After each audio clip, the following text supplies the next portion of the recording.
ye wo imam for ha ye wo ahe for ha ye wo civil society organizations for ha and so NDC can according to say NDC yankwa ene pe asem e wo say na ye kabom na ye bie ye maya no ko ba ko ne ka kire of aban say ade am wudi sema mo de di Ghana for no emre na so say mo beko enso wo be hu say ye beko ohini bi ho o say o ye bo abaso ejuma pa wa ye no e na de ye ko asori a ni amana akoto ho o ye hira ho wo be di nkunim wa ya de pa ezu okombosom ha ni ehwehwe ensa eku abosom no so e ka se wa ya de ye bosom no be di wechi na we di nkunim biom aban fo we wo be di nkunim biom 777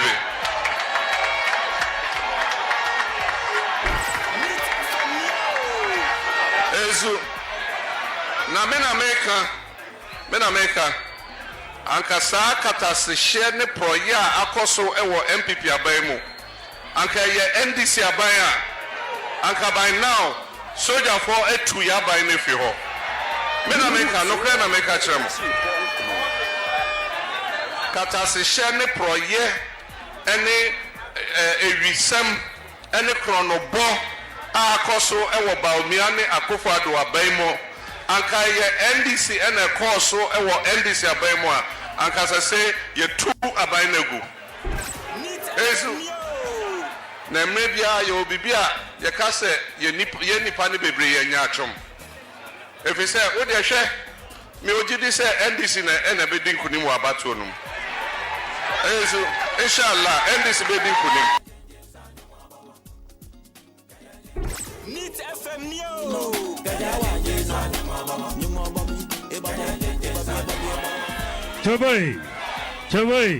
Choboi. Unyina munim. Se abaya ye kotui.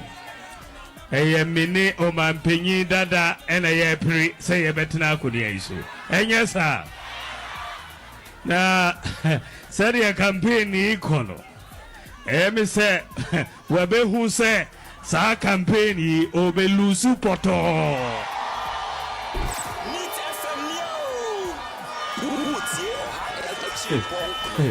Enti bibi kakra na ni buefu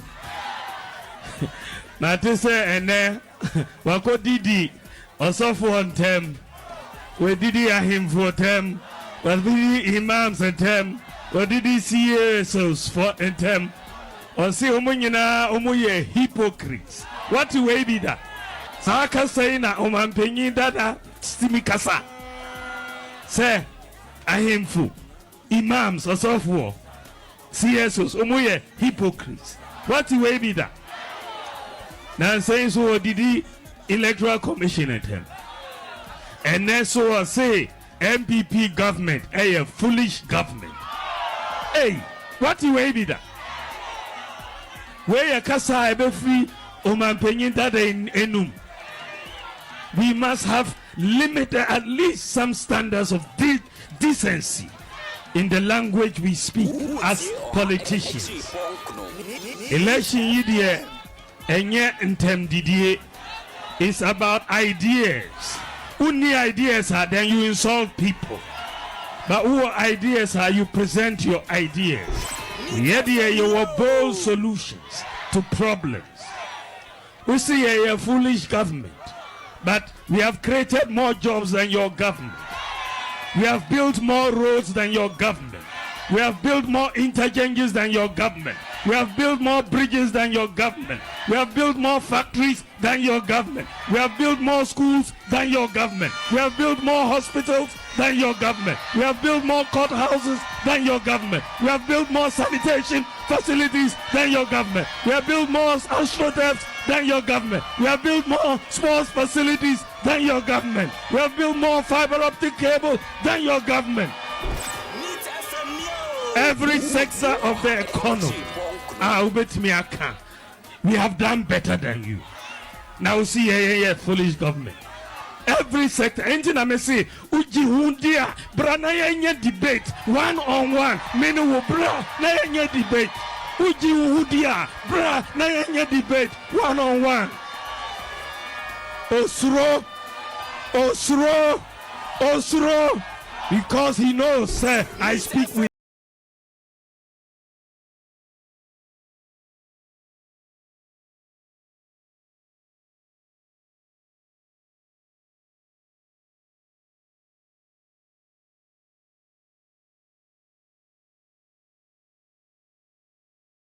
Seneswa, munhwehwɛ nipa ne tiri nyɛ fu kɛkɛ. Mohwɛ ballot ne so a munhwehwɛ nipa ne tiri nyɛ fu kɛkɛ.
I don't know.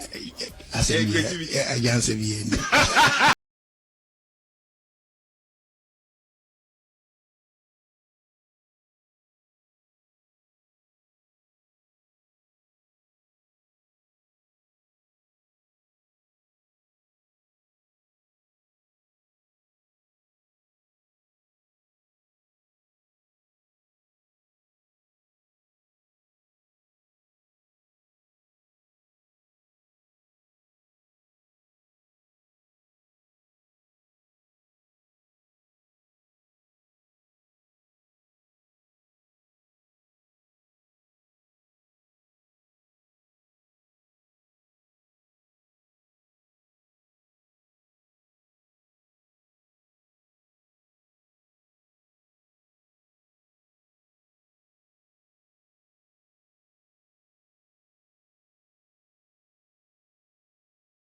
enyum na de say NIT 100.9 FM so ana waso goe oman ba ya ma watena se ya ma ha e de ba me mighty program ya hyehyɛ no fefefe de kama aye de somo adwuada ebenada ukuada yawada ene fiada ewo NIT 100.9 FM so ewia bo nonko pepepepepepepa e de sa adwumai e de brew ewo bibia wo na opani KWADWO ADDO me na matena adwamu ande me ba be somo me tenemu ama ma me bia makwafo in fact I will leave enti ose pani tenemu na pedwuma no fa som mo manfo ti de aya ye ne da no enti nde opani KWADWO ADDO matena adwami magjerry ose agiman ejina mechi pampe saa so na ohima akua free ye onso ginem Frema is a bankro ni di na tumi sentence o Frema is a bankro Frema is a bankro nte full sentence onipa ba ko bedin o Frema is a bankro oni nanaya safo enso ginemu a chese dwumen omu hwani na gu wo social media no so se Facebook o Twitter o and I say X Twitter I don't know X saa so na Instagram ukwa obehu yen eno ansa obeko Facebook no ahwehwe NIT 100.9 FM ubehu yen se opani KWADWO ADDO meti ho awie me kwan me de kirewo na saa so na yempenifo motayechi eye kosi abuaje the darling boy onso time mechi pa Father Dixon enso etayechi a yahyehyɛ dwumai na de ba besomo na ende no yawada and there yawada the 10th day of October 2024 there's a here 10-10-24 10-10-24 the here brand so a ya bought 137 pepe enti ya baba sumo me sure say why crowd e ba betie nsem a na otwi mu epiepie impo ne epie wonde ina ye de ba besomo na ya to ensa frɛ Nana KWADWO eje yabowa from the MPP so mbeka ye ho na ye ne ntenase ye ndi nsɛm a de betudwa no ho enkomo saa so na Richard Etonam Nyako from the Eastern Region NDC ono ye regional youth organizer ono so ebebe fia saa so na ye political analyst ba ko pe brapeni e fa ne yaw asani tano upo umpo oye political analyst ena yato insa from say omu ina mbra na ewie je say e fa twato no ombetena ase na ye de nkomo a owo so no e da hyehye so na nda no ye behwe ye wo interviews mienu ye ni mpenifo mienu bedi nkomo one on Galamsey and a second one also on say or say NDC for a betrayal. As a betrayer no near person ya kwana bobo no ye bisa ne say aden then this year or accuse NDC for say omo betrayal mo nti ye be yes I interview no so na assembi ewa ha say me ma wasote e free MPP for akache eye Dr. Mahmoud Baumia ni na bubua no no de abetu enim se yema wasonte se ono Dr. Mahmoud Baumia yendi ni hu komo ketu e bi nkirew ose oye berima te se obo Ghana ma yasesa Ghana abaefu kwan so ono no ye vice president yo ono asusu na original for MPP say betu abama no 2024 elections chese December 7th osi yentu abama no esan se onam abaefu kwan so esesa Ghana nti there was way osi ade bi ode aba ye frɛ no mobile money interoperability kyese abefo kwan a anka kane no ukura MTN ukura Telecel ukura Airtel Tigo no pese o send sika across network a kyese wo bre ese wo ye na ma token o ya na we nya token we dey sending pan say token ni o nti ukwa no dey ma vendor no so atwero na wa ye atanso grant me nko vice president MPP flag bearer say enam no so mo the mobile money interoperability aba nti sisi ya no se wo pese wo send sika ma obi a wo network no so a eno an say wadale wo dale a bo an say networks na ba na ope no na wa select a wo send ya pa eko ehu hia ne token sem bia o se ono na sade nam no so na ode aba na ye no nko a o se e-pharmacy chese pharmacy se wo oman mu ode omukọ chese internet so a abefo kwan so a utifie na ho dodo anasa o doctor prescribe aduro bi na ho tumi nkọ pharmacy bi a enu ane se just a click o se just a click ofa ofo wa pepepepepepepepepepe ogberu pharmacy num pepepepepepe upendro we oh no mo so ma accept omo ayewe owa mobile money na so pasan so de etuaka oh na pharmacy na deliver dro na ma ebi biada wo Dr. Mahmoud Bawumia say sa semi yan kan kirew say yan no nko so o say o the zip medical drone delivery system eno so enam no so na o de bae nti embo hu de ro nkirew say Dr. Mahmoud Bawumia zip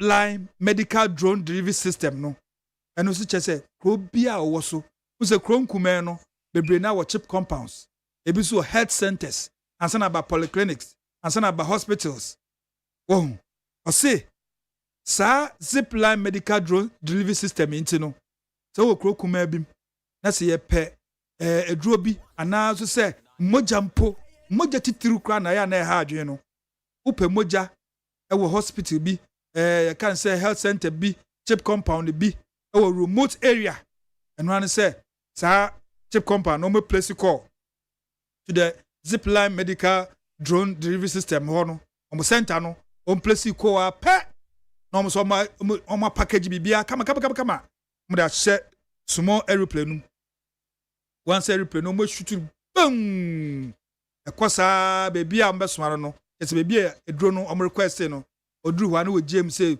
hwi na atofo no makokofa Dr. Mahmoud Bawumia say sa system yi enam no so na eba Ghana ese abefo kwan so nama ode sese Ghana no o say yan kasa asem nkirew yendi sa nkomo nkirew na ne vision no say simple Dr. Mahmoud Bawumia no kase yo o say ne vision e very simple just say oba modernize Ghana baby biara wo no bia so nya ho mfaso enti on the December 7th no on the ballot paper no o say order number 1 o say how ho uji ballot paper na uji ya number 1 o de team na waka afua awe o de akwhye ballot box num and we ukofie o pese obetumi agina ho enfo bia ho ni hian se wundi nsem hu wo ho nti Dr. Mahmoud Bawumia say ono no ba obetumi asesa Ghana nti yembo hu de ro nkirew yene wundi hu nkomo na ti ase se December 7th to abama no na ombesesa Ghana abefo kwan so also vote Dr. Mahmoud Bawumia, your vote matters and let's build the future together. It is possible. Dr. Mahmoud Bawumia nasemni na ye free wa ye juma ye di ye me manti program ya nkasa no Kunlu Ghana na fa ho kanyina Kunlu Ghana say owo araba bazen owo unchu capsules owo Mr. Kill owo King tablet sa products and 9 Kunlu Ghana e dey so me manti asene a kese mfiri bebre a ewo mi ono na wabo dwuma hu kasa kese dwuma ye bedi me manti from Monday to Friday no kunlu Ghana na wafa ho ka nti o se yenka nche o se wo yo ba ma me nua ba me yere me baba o se endi hu abro kra emma obi emfa wo nye calendar especially compound house no emma obi emfa wo nye calendar wo fie ho se wo de se bosom no sun ya ne wano dem bosom no sun ya ne woni maye basa bosom no sun ya na wo tiatiem o se kope araba bazin na nonum bia nopa bia wia bia inumre na wo menstrual cycle no eba wonti ya obiara wonti hwe so ba wo ni libido unum bia ubenya atenka mba ne bebre omo twen so omo kununum ana omo partners pe na enfra match enye esanse oni atenka ni libido wo form oba so de wo ni libido a we atiase ewuo ye be wo berewa engosi aga nti sister ma mie o pabi man twen se ukunkwa na embra wo so frɛ match na be me bia wo frɛ na match a ti de obo match no esinse ono ankasa bai makin wo de try opɛ araba bazi nanom na wo behu ya makin nkrofo anonom na omudi hu dase na meso mi di hu dase kyerɛw minim ne etumi ye o se he se wo candidiasis ene white a ha ho pɛ araba bazi be clear no se betu ase ma wasomadwo wa nkabone obi ho a obudi nsa wi a won so tetete nka basa bi ase ha ho kra opɛ araba bazin de be di wasama ma oso obi so a irregular menstrual cycle say the menstrual cycle no ba twetwe sisi once o menstruate 3 days office we obi wa 1 day 2 days o say oba de say wambu nsa kra no 5 to 6 days 7 days nanso bia 7 day na beba no 7th day no unhye de hu nanso eba nti nom araba bazin na sa hawi na enyi mfio so sa su no se wo ye obare ma entna ho me enkohye okatita me maka kire wo me se wunya twam 40 se na mete he ya onchu capsules aba ubo bia nopa ewie anwumre prostate disorders bia away bra enye ho abro na mehu bida ai omo aye show me katita in fact we en show mpo se na ye kwhyew e de dudru ben e be show be mem wadwo nso afem se wo betre ho ma wei abeto a ese wa nti mi nua be me papa me ba be man de ondu 30 afi no wo o 24 enti me bra penny ana wo a wo te se me wotwem 40 me papa fo mon kopɛ monchu capsules na prostate real a doctor for ne se utumi epi bebre a 21 times in a month prostate entumi yew na se untumi so enya ne saa and the bombodi an se obenya monchu capsules na nso edi aboa kama uni problem saa so no se o de eduro biaba ye frɛ no Mr. Kill Mr. Kill a champion me say me ton bi na minim nsidia edi nkrofo nsem mema no omoto me nchen no minim sidia e ka omo asama ma omo nta Mr. Kill me boss aye se na asem ma hantan me kunkon bi sa no ti Mr. Kill opabi wo ye bema me say ugina sire ni mu a se ugina mbemma nyina na emu nti wentumi ngen ya na emu yi a oba beka se saa na mbemma bi atie esan se uni mbadi nkomo a bebre na aka se me de I do enjoy esan se bemma okogina mbemma ya na emu no wentumi ngina sire ni mu yi enti na ama sa oba no o se ono de eni nje ho nti bra una me no kaza han wa je yes o ye ne o wichi me say wa opɛ Mr. Kill na ndi wasɛm ma wo Mr. Kill is wobɛbɔ 15 to 20 minutes and sana ekɔgyina adwuma n'anim ɛno saa no wa wobɛhu sɛ yes bɛma mua wogyina ya name nti kɔpɛ Mr. Kill na nonom mɛma bebree kora ho a ɔmu ne libido mate nka wɔ fam nti kɔpɛ Mr. Kill na ɛma wo libido no embra ɛna wo premature ejaculation kyesɛ wo de obi wɔ hɔ a yɛso no mu a na de yo oh mame mbɔ nkɔmɔ we lady bi na ka kyerɛ me sɛ tata na mete ka so a ɔsɛ ne boyfriend kyesɛ ansa na obetumi egya na naso no agye sɛ ɔwɔ so na ansa na oso no mu so ɔwɔ so na asɛ shake before you use no ɔwɔ so na ɔbɛ chance kyesɛ wegye wentumi egyina sine nim kra nti ma odwae ɛhɔ na me kanfo sɛ eduro bi wɔ hɔ ɛfɛ no Mr. Kill pepe bi ma brai man kan kyɛ sɛ asɛm matini pepe bi ma sɛ chale we yɛ fan o obobo bi a wa obo sɛ libido bɛba soro premature ejaculation so obetwem no sɛ saa aden what we nam so me nte hwe numbi ɛbɛboa mbɛma nyinaa no nti pebi na no bede ma no asata na masali aba bɛkyɛm bi ɔbɛkyɛ me pack ne ɛhyɛ mu 10 nti ɔkyɛ me box no 3 that's 30 bottles na me ma no 1 pack that's 10 bottles aba straw bi ka ho straw no kra wa hu a wo bɛfiri na me say bra wo de ɛbɔ ba ko pɛ so why ready say ukɔgyina sini ni mu a me wo fia na ɔbɛbɔ me prum sata na yɛfrɛ me yima Brahima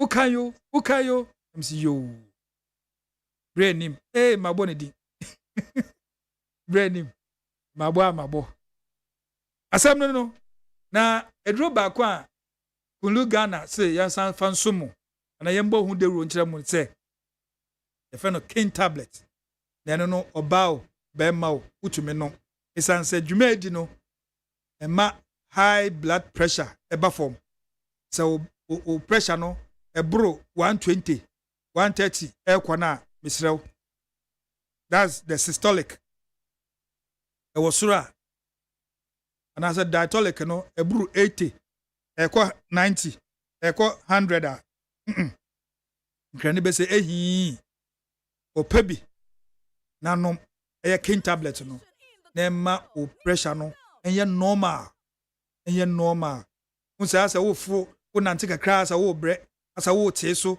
staircase ye we adwuma mai fada oye penny kra no ye penny kra sen ye no kra no ofro pak nsembrante kwa ne bi e france on bedu ni tie fa mpo no na o mo tie so e se kopɛ king tablet na o pressure no enye no kama e mawo no se sandra mabubo so nyinada open doso po etu just a wholesale na ko a champion junction ahya East Legon a champion junction udu hon mabon sa kunlu Ghana ye ne ye bia hoyi betubi na koton ede ma fofofo na also de akwaja boden na wonya sika gu bottom so wonyiri low na wonche ne high anaso se wonim a champion junction na so obefre number si umbetumi kre deliver ma 024 4139176 and also say 020-413-9176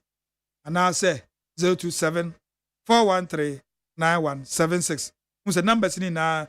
It is 024-413-9176 and I say 020 now say 413-9176 027 so 413-9176. The number crunches and the boy yedi. Inti shisho mo na kotubi na koton. Osusu a wo pebi ato anom ba ko mienu bi no ukọ over the counter medicine seller bia ho a obenya bi kan ye friend drug store no ugbowura ho a obenya bi saa so na pharmacy bia da wo oman mu ha obenya bi ena se herbal shop bia ukọ a obenya bi o se side effect bia ni na duro num esan se eye hamamba na de aye nti kopa bi nanom na emboa ye twa ye ho aton ade kitue bi na yaba sisia Neat FM Neo. Hey, catch it. Listen in here. And you ma beto to dia me baba no ho ade no. Twem so betumi a. Hey, asew. Hey, now beka. Ya John to mami ensa duku portmanteau. This way chocolate drink. Na kan wo hwe afibia so beri ni waware ne a. This way chocolate drink. Na kan sia. Oh, asew. Udan klanu tumu ho. Me be mo anu so hye kura de aka ho. Wo hwe de wapi ho. O ka se batete e da fom ho. This way chocolate drink. Catch up a baba wari. Asew. Ye fear say this way chocolate drink. Ya sorry anopa no ne yenom ye be hwe fridge nom no se snack ye nya hoho a no ne de serve wo mo ye didi wie ne ye pe bibia bogu ya de so a this way chocolate drink ne yenom and this way no ti ano a he se kire wom kokko wom brick wom bibia wom ade wo hia ne so hye This way chocolate drink. de wo hia ani so hye FDA ahwehwe se adwede nkratoe mo agye atum se eye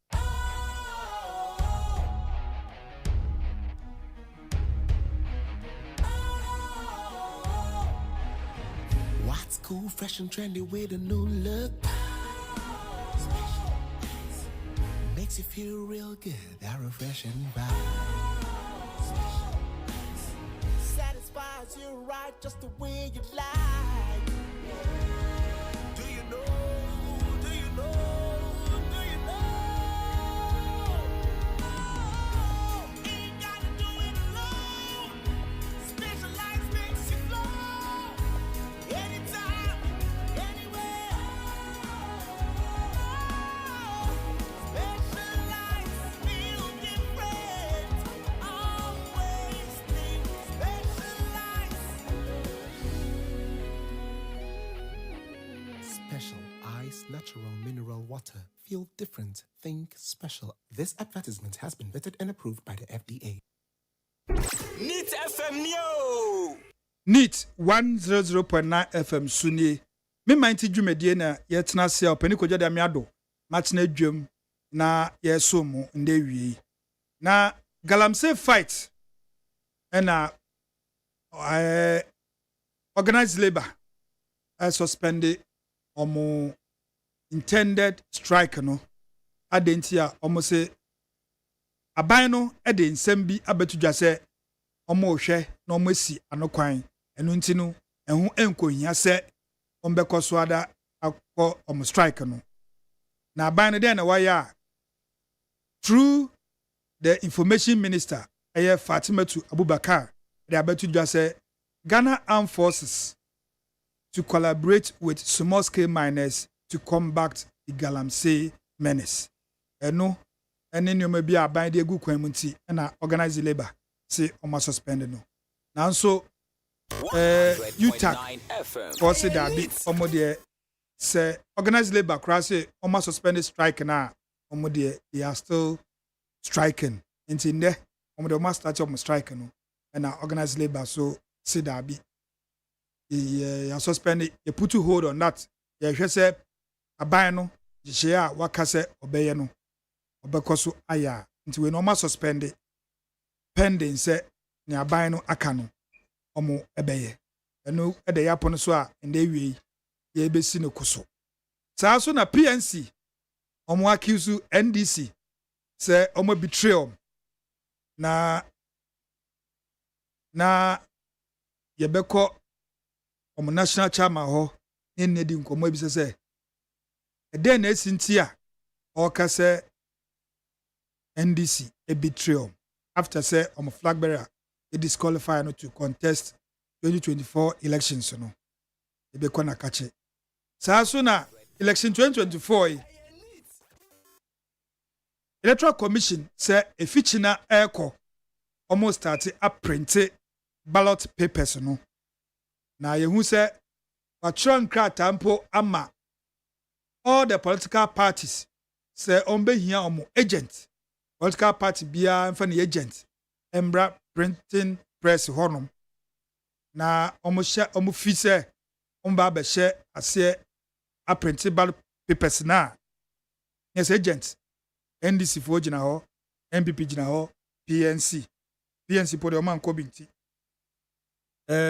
CPP LPG and independent candidates na omo form reps embra printing press honum na obia fa nanim mbetwiem no hu say ye print it ya start printing ebi anda ye print say na obi kan obia ani etwiem enti electoral commission say or start echina 11th of October or start printing of ballot papers no enti obia emfa ni embetwiem na yebekwa ahoma no so na ye Samson Asake Awim Gobit edi nkomo say ne frustration say NDC ebitri omo no na onfa nchiremu kakra emran ti yebekwa ahoma no so si a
The other one is about academic facility user fees.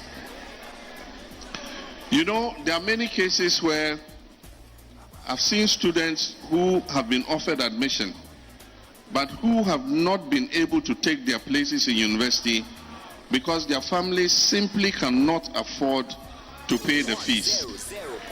There was a case of a medical student in Upper East region who was working on the farm. He had passed with A's or throughout, and he was called to medical school. But he was on the farm with his parents and couldn't go to take up his admission because he couldn't afford the fees. There are many other students like that. You think 2,500 CDs or something is small. For some families to be able to put 2,500 CDs together is a real struggle. And so we don't want, especially in the first year, when the students are coming in for the first time, for them to go through what we call fee stress. And that's why we call it a no fee stress policy. And so we're saying that we can absorb the academic facility user fees, but it will not affect the subventions of governments to the universities and institutions of higher learning. The subvention from government has kept declining. We're going to increase the subvention, but apart from that, we're going to make sure that the university gets their subvention on time so that they can balance their budgets. And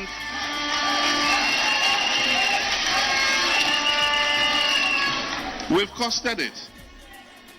And we approximate that for all first-year students in public tertiary institutions, it should cost anywhere between 270 to about 290 million Ghana cedis. Let me tell you something. The president, a few years ago, his travel budget for traveling in 9 months amounted to 69 million Ghana cedis.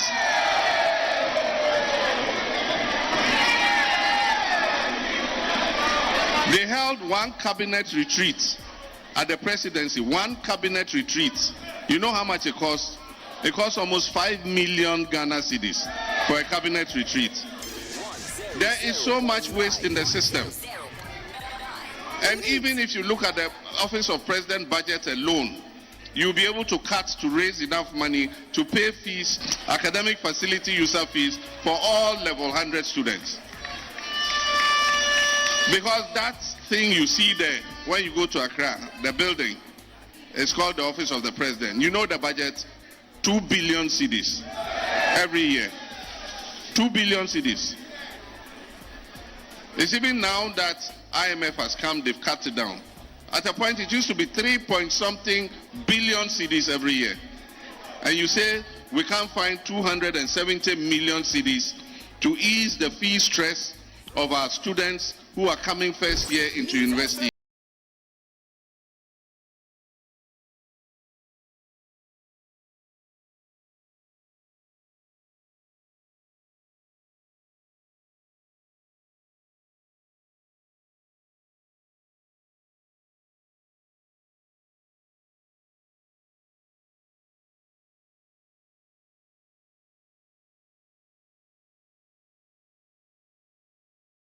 NIT 100.9 FM Sunye. It's for Yakwaya Yaba.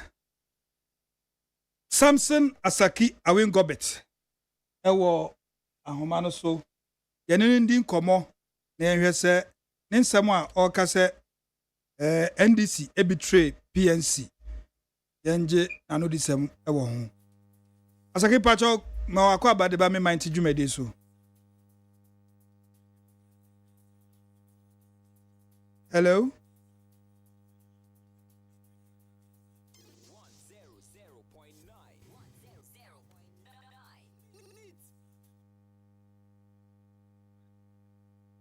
Hello, Mr. Saki. Oh, Saki into here.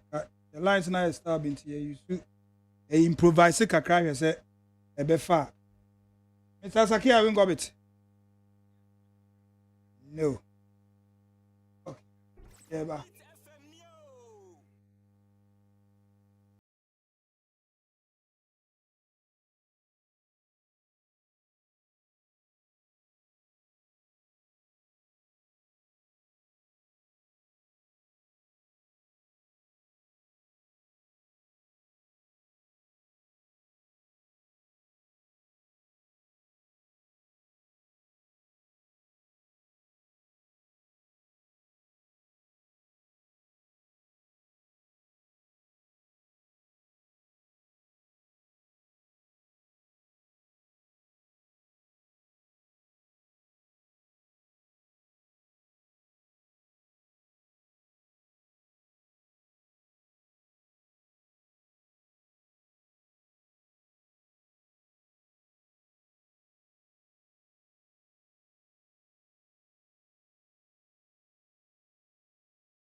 Mr. Asaki Awingobit. Yes, Mr. Wonka. What about Wonka? Aha, she said a dim correct. Good day. Good. Michelle, for you now. Ah, yes, we are Joso. Now, you say, who bombed the day they say, who accuse NDC of betrayal. And then they see. Well, my main chair will take for you. Na main chair won't cast.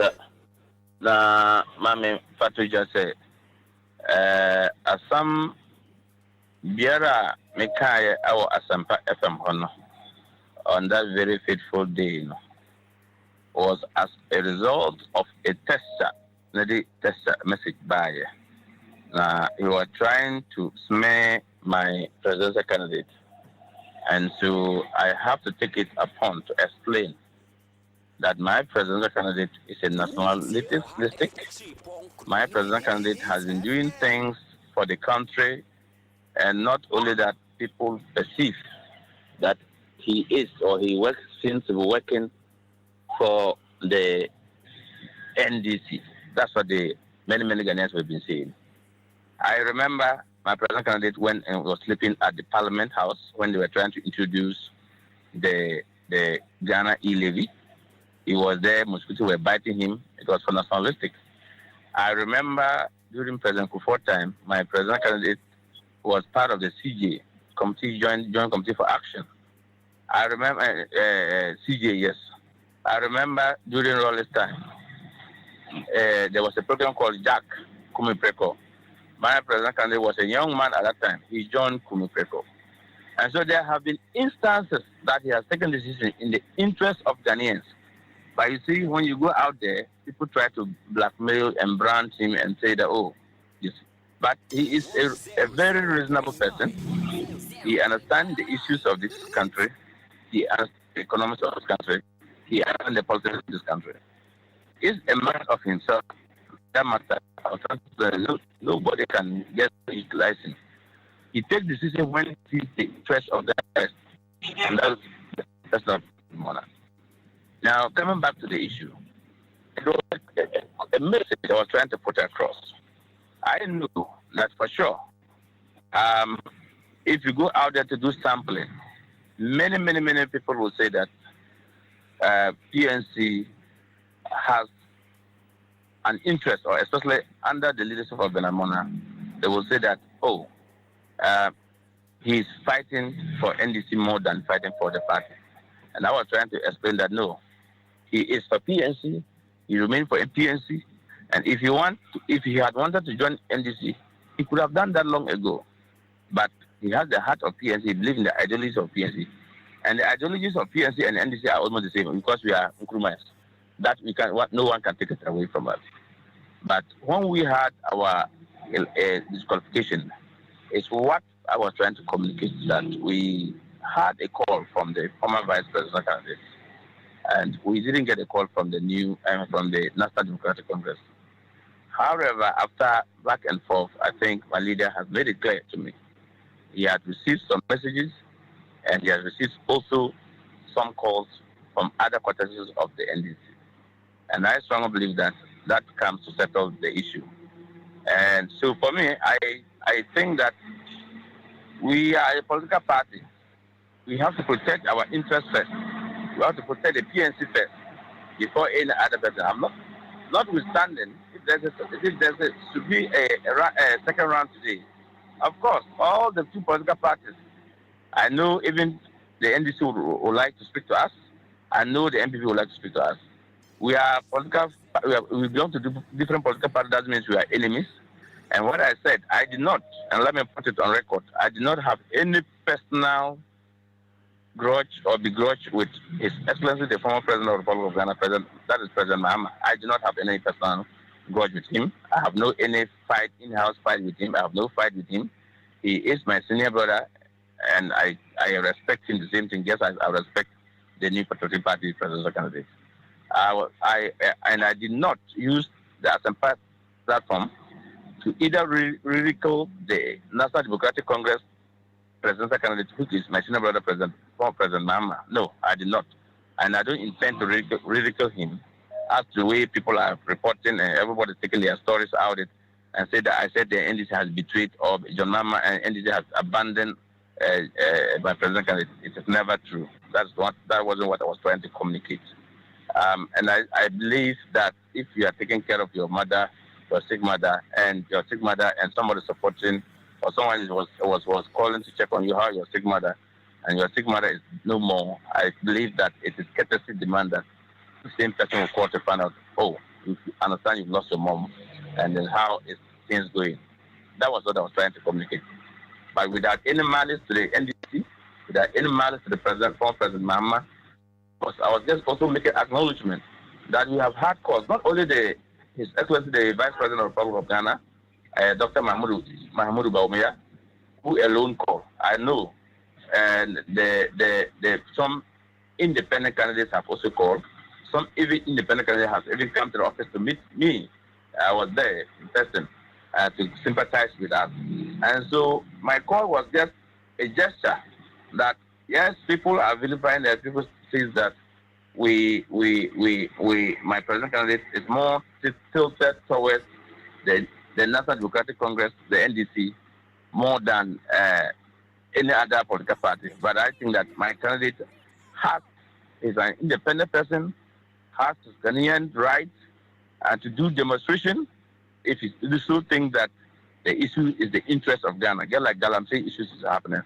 And I have just cited some examples of demonstration that during Kupot time, during Rawlings time, during Akufo-Addo time, even against the Galamsey issues, we have put up our interest.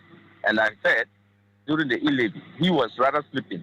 But at the end of the day, our members of parliament, both House divided, NDC and MPP, approve it. And so if this person is not fighting for Ghana, then who else? All of us collectively right now, both the New Patriotic Party and the National Democratic Party are all confirming that if they should come to power today, come 7th December 2025, 7th December 2024, and they assume office 7th January 2025, they both have pledged that they are now going to do what?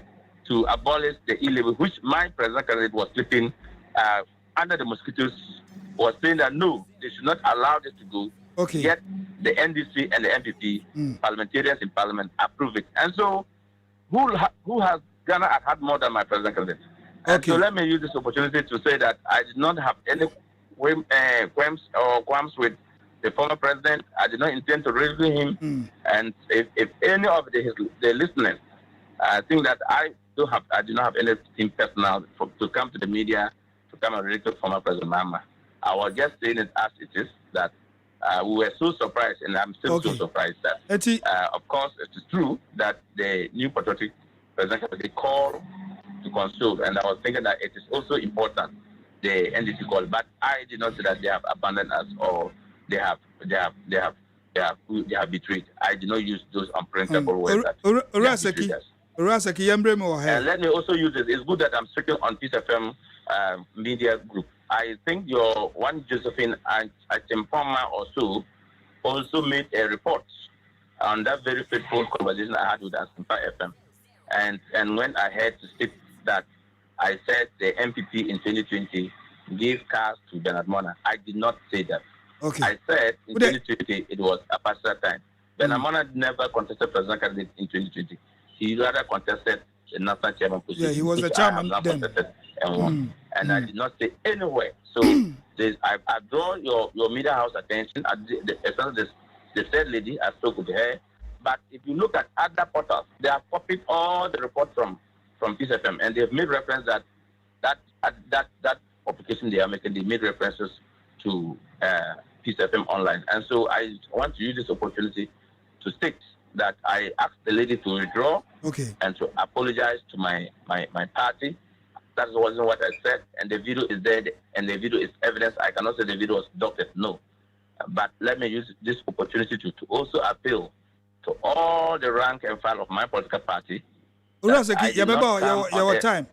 So may I delve into reasons in Tiama who raised this concern, say NDC betray mono. Now me pese ye hu say na se mo file mo presidential forms na EC disqualify mo. Na no no who so being console on what grounds? Oh, we have different political parties. Doesn't mean that we are enemies, are we? We are not enemies in the first place. We are enemies. We are friends to each other. And I strongly believe that if it was NDC that was being disqualified, PNC would have reached out to consult with them. Sir, I'm saying, and you're asking this question. So what also motivated the New Patriotic Party president candidate to reach out to us? It's because we belong to political parties. Doesn't mean that we are enemies, and so for that matter we don't talk to each other. We talk to each other. We are brothers. We are sisters. Also, Yeah, ono was Saki chairman. Yes. Me pese me hu say political parties ye ko context na wo nkrata asem no ye na say obi odi ni me fa say EC in this case electoral commission e disqualify obi a who expect say obi console say we are who say you discover and answer then. I think any political party that went for the 2024 elections, that is contesting these elections, we take it with all our soul, with all our hearts. It is important. Let me put it in that perspective. And so it will be surprising and it will be a step. And it is. Hello? The EC. And I said, Ghana is for all of us. We belong to different political parties. That means you are enemies. So I will ask the question. So are you telling me that the new Patriotic Party president candidate reach out to the PNC president candidate? That means that he has an interest? No. It is because we are brothers. It's because we are friends. It's because we are all Ghanaians. Chairman. And so it is important. There's no any crime if anybody reach out to us. And it's not only the politicians. People who also believe in my president candidate see that they are not. Everybody is many Ghanaians I know are not happy for what has happened to us, and they are reaching out to us. So it is not a crime to ask for, if or to make mention of that. Okay, and chairman, MPP flag bearer and a friend, not they're putting okay. Well, I think that is not the reason why you have called me to discuss what was the reason why. I think what I was trying to make the statement is out there, and I've made it, and I'm telling the NDC that if probably they have taken it in a heavy heart, I didn't have meant for any malice. I didn't have any problem with them, and if they have so be not happy with it, where on behalf of my party and myself, we wish to apologize to them, and that is it. Let the slip in the fly. Who apologizes? That is why I'm saying that to my. Hello. Believe in me and believe that this young man is an able and a good national chairperson. To err is human. What I've said, I know how it is degenerated. I know how media houses have tried to make a hay out of it. I know how other political parties are flying it, and I know how it also hurt. It's also hurt the new the National Democratic Congress, that is the NDC, and I know how the new Patriotic Party also made good. It is hold. Pardon me. Chairman. Yes, so and I know how the new Patriotic Party also is flying it all over, because I have made a statement, and they have also making it a good out that yes, their presidential candidate had a good heart. I did not say that the NDC presidential candidate is heartless. I did not say that, and so I was just communicating, and I think that I've seen how it's back and how the rank and file of the foot soldiers and party members, party stalwarts of the NDC are also not happy with that statement, because they think we are in Nkrumah together. We have been we have a good ideologies. Our ideologies are from Nkrumah. We believe in Nkrumah. We had a good relationship. They have had a good relationship with the PNC, and they expect PNC to come and vilify them in public in that direction. Even no matter how I was angered by the Tesla, I think I shouldn't have gone the way I went. But that is why I'm saying that on behalf of my party and on behalf of the president, our leader of my party, and our executive and my good self as another chairman, I render unqualified apology to His Excellency the President of the Republic of the former President of the Republic of Ghana, His Excellency President John Dramani Mahama. He is a senior brother, and Bawetu is my senior brother.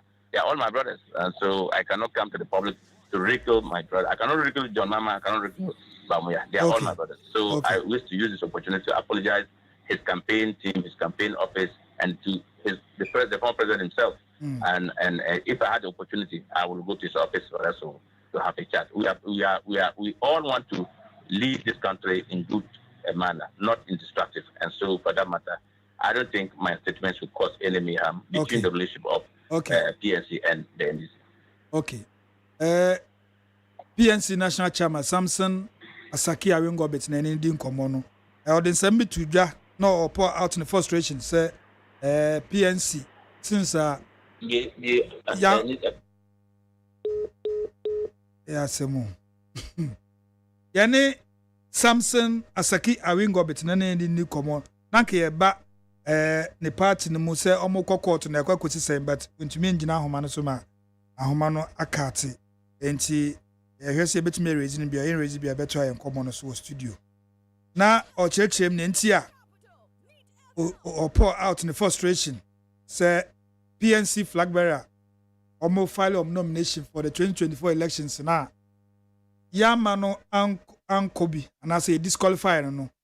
Since then, NDC party as a party, being it former President John Dramani Mahama, Sedun Kete, the national chairman, Fifi Kwete, the general secretary, none of them know which me are from a consolium.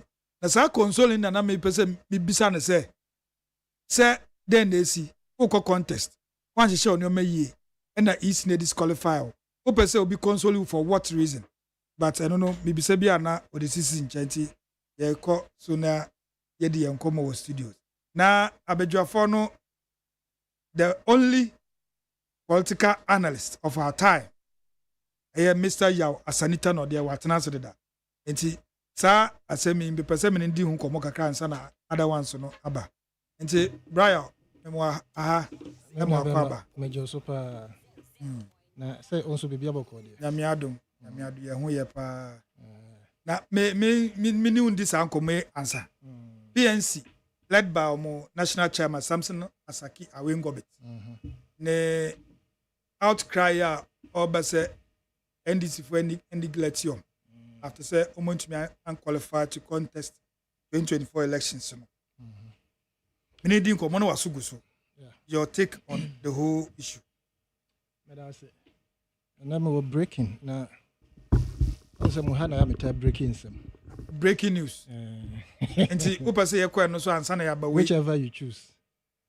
No, unse say ya sampa de ayentie ne kane. Ya sampa. Say mu awirem so da ne yefa nchire. Ya sampa. Breaking no. Ba kon ye de yenim semba em say yen fire nin ko. Okay. The other one de anopa na me snippet of news. If you may reliable source at WME, so Hannah McCann say, the analysis can say, Uranapo will be the personal NPP for at the end of the day on the fan. But now Nanado was playing the loyalty card with Baomi and Noman. How much in power will be friend also for an answer, Minia. And I'll say, who offer? You're better appointing as senior advisor to Uranapo within the week. And I'm sure no offer ben. And also who offer back compare or yeah doctor no sign lawyer. I make a came to him and say and yeah mammy news nipple when you panidin or see you make a came to him. May I sense and I could see Ura Dr. Henry Kwabena Kukufu. I will not see a lawyer. My bonny promise our person baby. But when him says a young crowd the betchame. Say me breaking, but the fact is that source na me authentic say he'll be appointed as the senior advisor to say between friend his excellency at running mate honorable honorable though it's why MP that between my friends honorable Napo the running mate for the NPP into offer say be no credit offer say me bo abaso na mabeka na intenten say my enko kan say me pre me ho dodo na mo enko fa finance because from what I got okay very very authentic the other one no e mo nyina mo nim sem it happens to do with the police service okay ODAME minim say despite media the money ura dampare edini yi amo pena sempa ye be kwa batum as we speak. And Canada, me nim efa police service because my papa was a service person. And can ebedu mrese yakabe say 2 weeks, 2 months, my yakwa about one. Now operations, they are everywhere. To the point that regional commanders have briefed the director of operations. No ma ombe here as it were said the bay or bebo ye ho ban.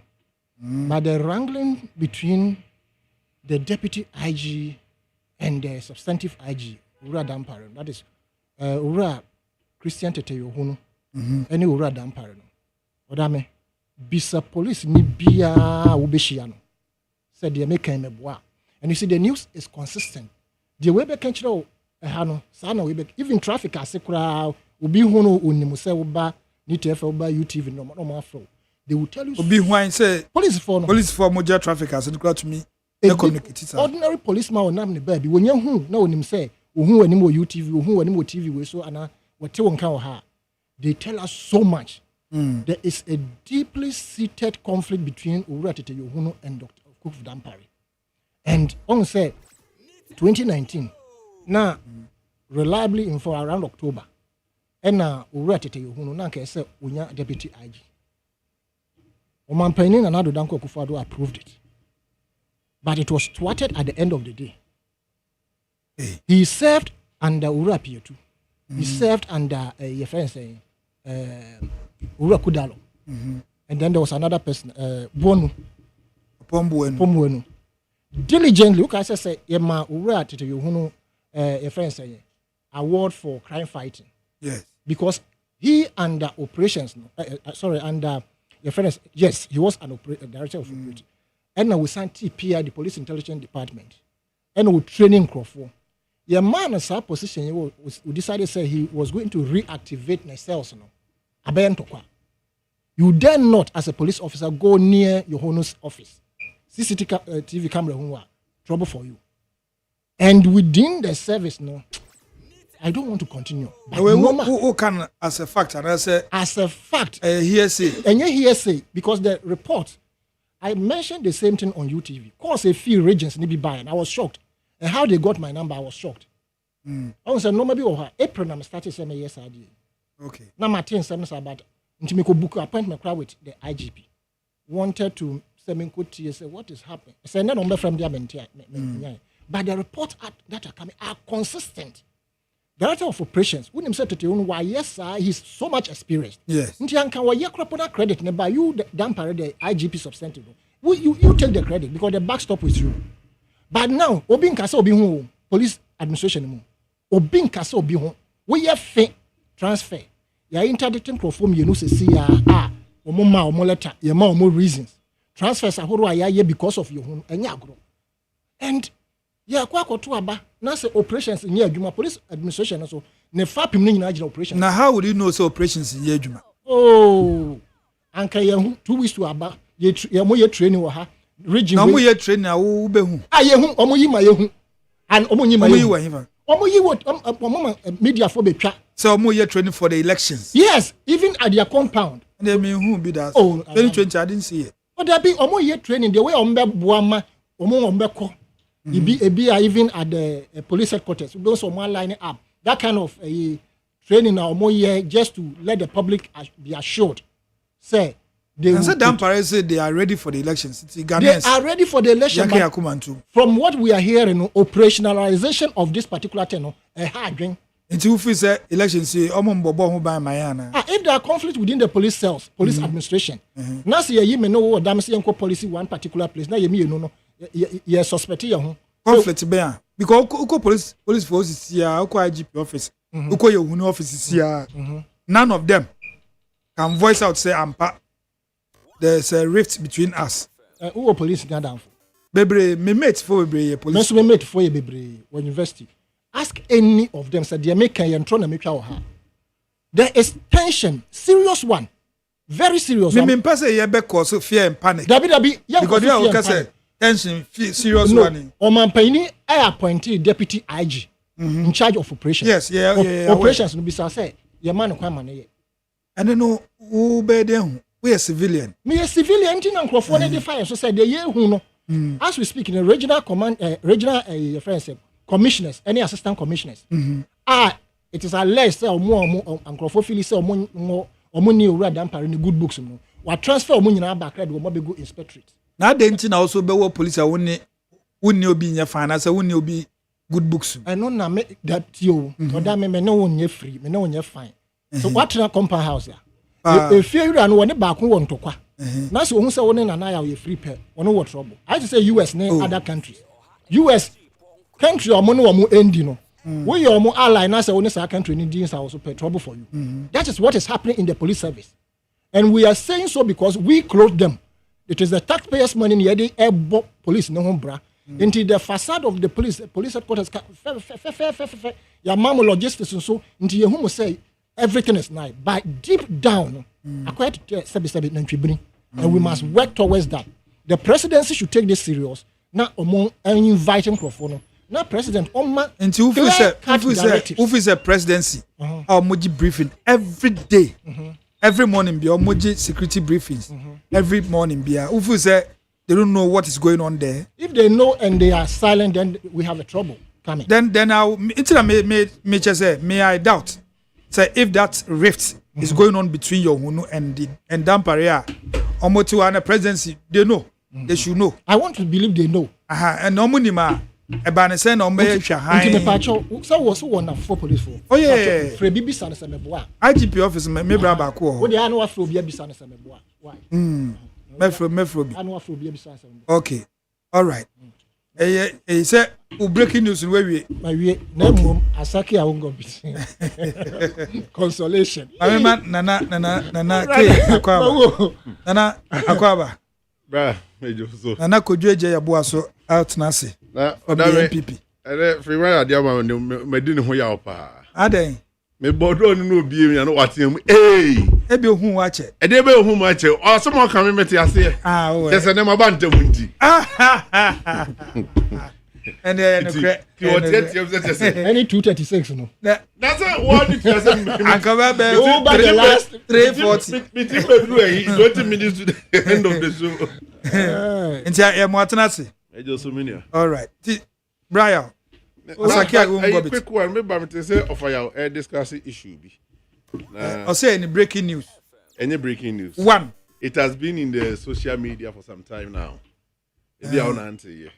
Some police officers crowd that throw articles. And the Omudia Shasia sign it. Yeah.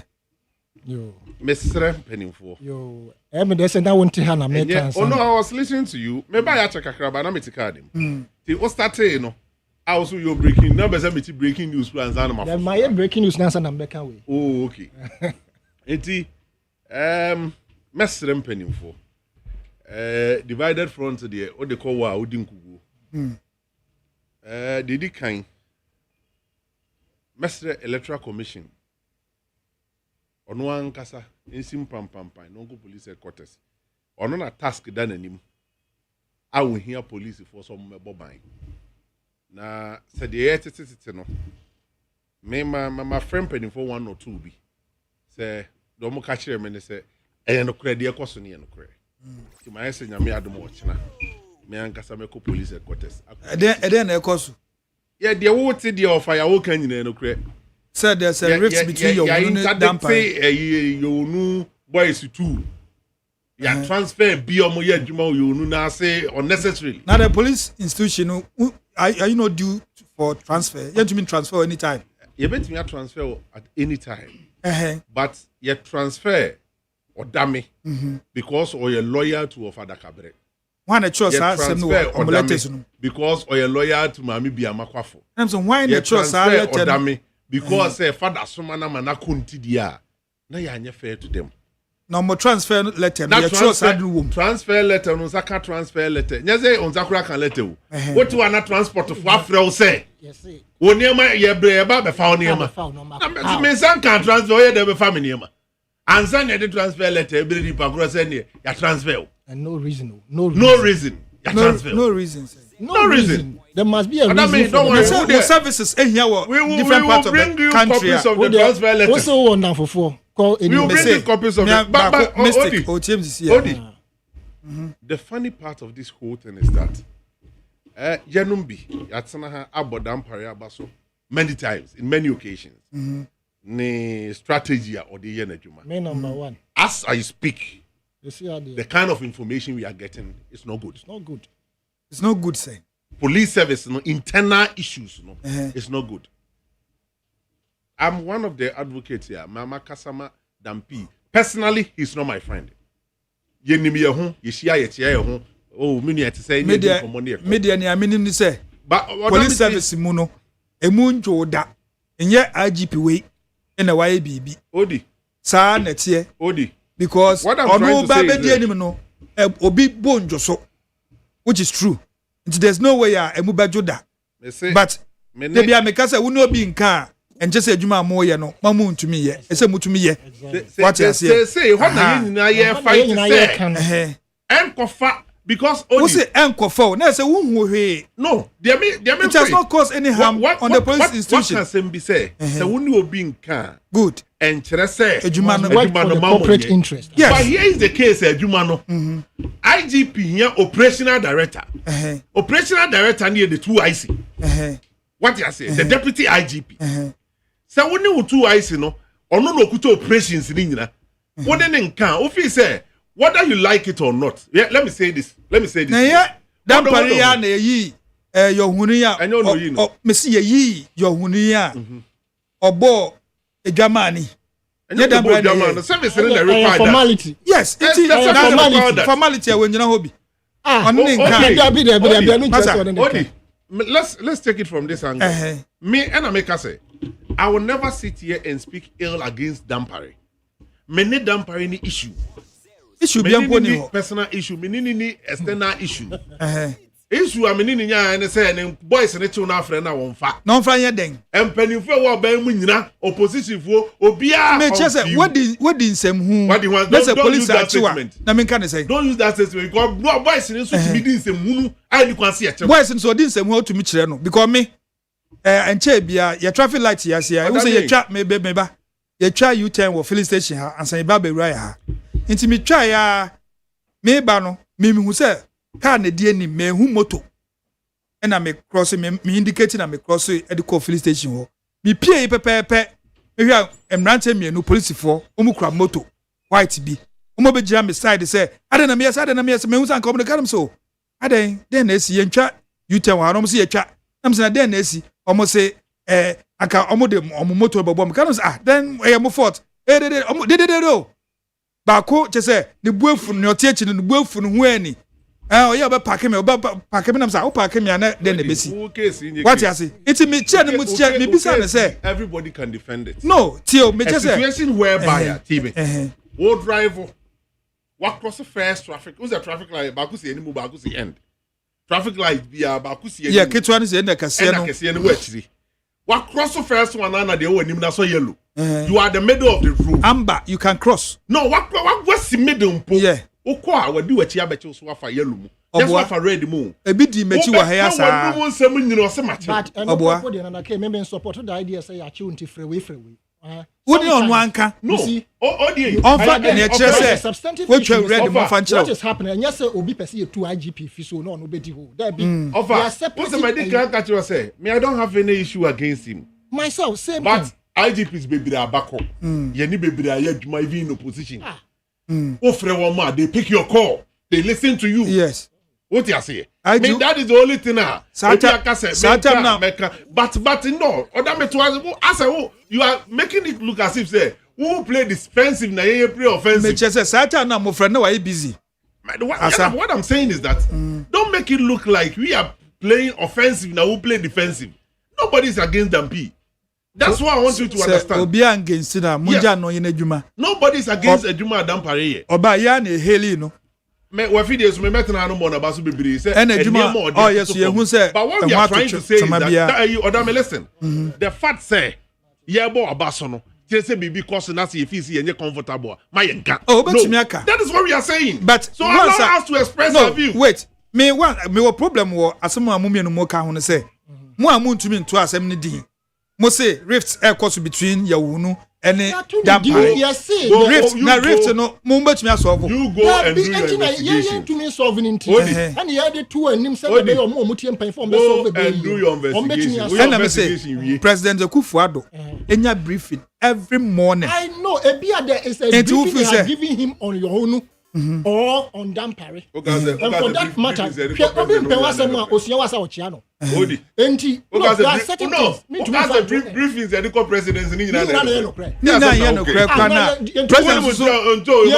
President answer he will be one more press any panic. On their money bia. It happens. Ebinsi.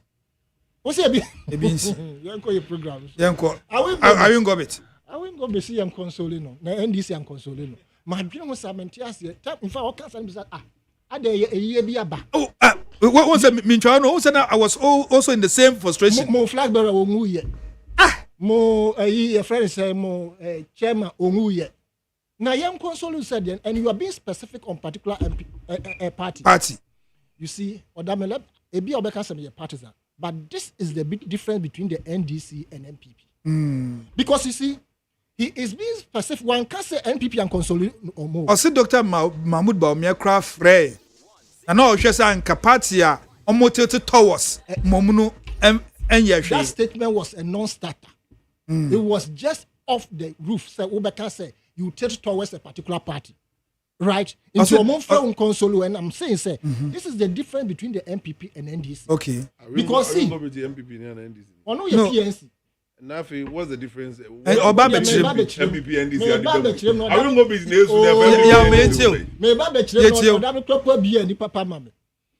in the sense, NDC, the assumption say we tilt towards Omuno, Ntino. So the documents are called. Na say it disqualify wa. Right? Oh, so we in one case on Bekuma or say at least console me and say who beke bia momo consolation no e beba public domain beboa. Dabi say ba media amba public domain you no bekan ya. It is anka NDC friend no mo dabi anka mo kan dey. Anka o say Mahama and friend ga so chale nyahwe we dey one of those things. Next 4 years you have the chance to stand again. NDC. But I say upon reflection no but at Mona actually say NDC for Ayedida. But he the chairman didn't know. Oh no, I will go be know them. Yes, no Yahweh. It's not all part of choices here say. Chairmanship no Tosi kakra. And Tosi because and Tosi and Tosi but I say in same be ha omone flag bearer na daily. And I say flag bearer na say or relay those information. Flag bearer didn't kasa. And so I pour out to the force and say ebi no mo suspended me boss akonfra. Because Green Street Eba Bonte as flag bearer can say be. Eba akonfra as substantive general secretary can say I don't feel right with what your friend is saying. Mo flag bearer can. Yeah. And one no almost for man anko benkrum ti. Yeah pam no. And this before so Eba Bonte no you might have gotten your briefing from your flag bearer. Party nkuma ya omo monimbre. Someone well, I don't want because me kwa mini party no mama me kwa me baha. So far after election biano, let me use the recent was it one grand only party? Me. Who ni party? Na mo party. Who ni party? What the mama One party ne. One this in the one okay, what can we yanko? Because ODAME. And I'm on a microphone ne kwan. How many of these party okay I don't call or one communicator crop pass you two about you be communicating. Adakabe or Adakabe no communicator. Okay, Adakabe. Adakabe crowd drop no. Also which about the party. Is one new room. He was third force.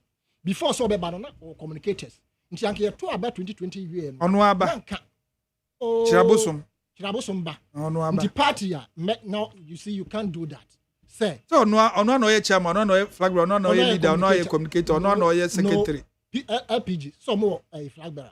Yes. Or more communicators. Yes. Nti anya hwe kropo no. At least anya hwe Jerry ba Owusu ewo ho Obebre Jerry wo ho. Madam Fumi first Owusu. Dabi. Baron. Yeah, Baron so. Omo ye two yes. You two abani wie no after about 1 year 2 years. What you want come apart from Jerry. When the last time I who Baron? Me Andrew Kwame who Baron. E was Sidua. Wamba mbekasa oba obedwemo. And they said we can say down for Oko original and other station.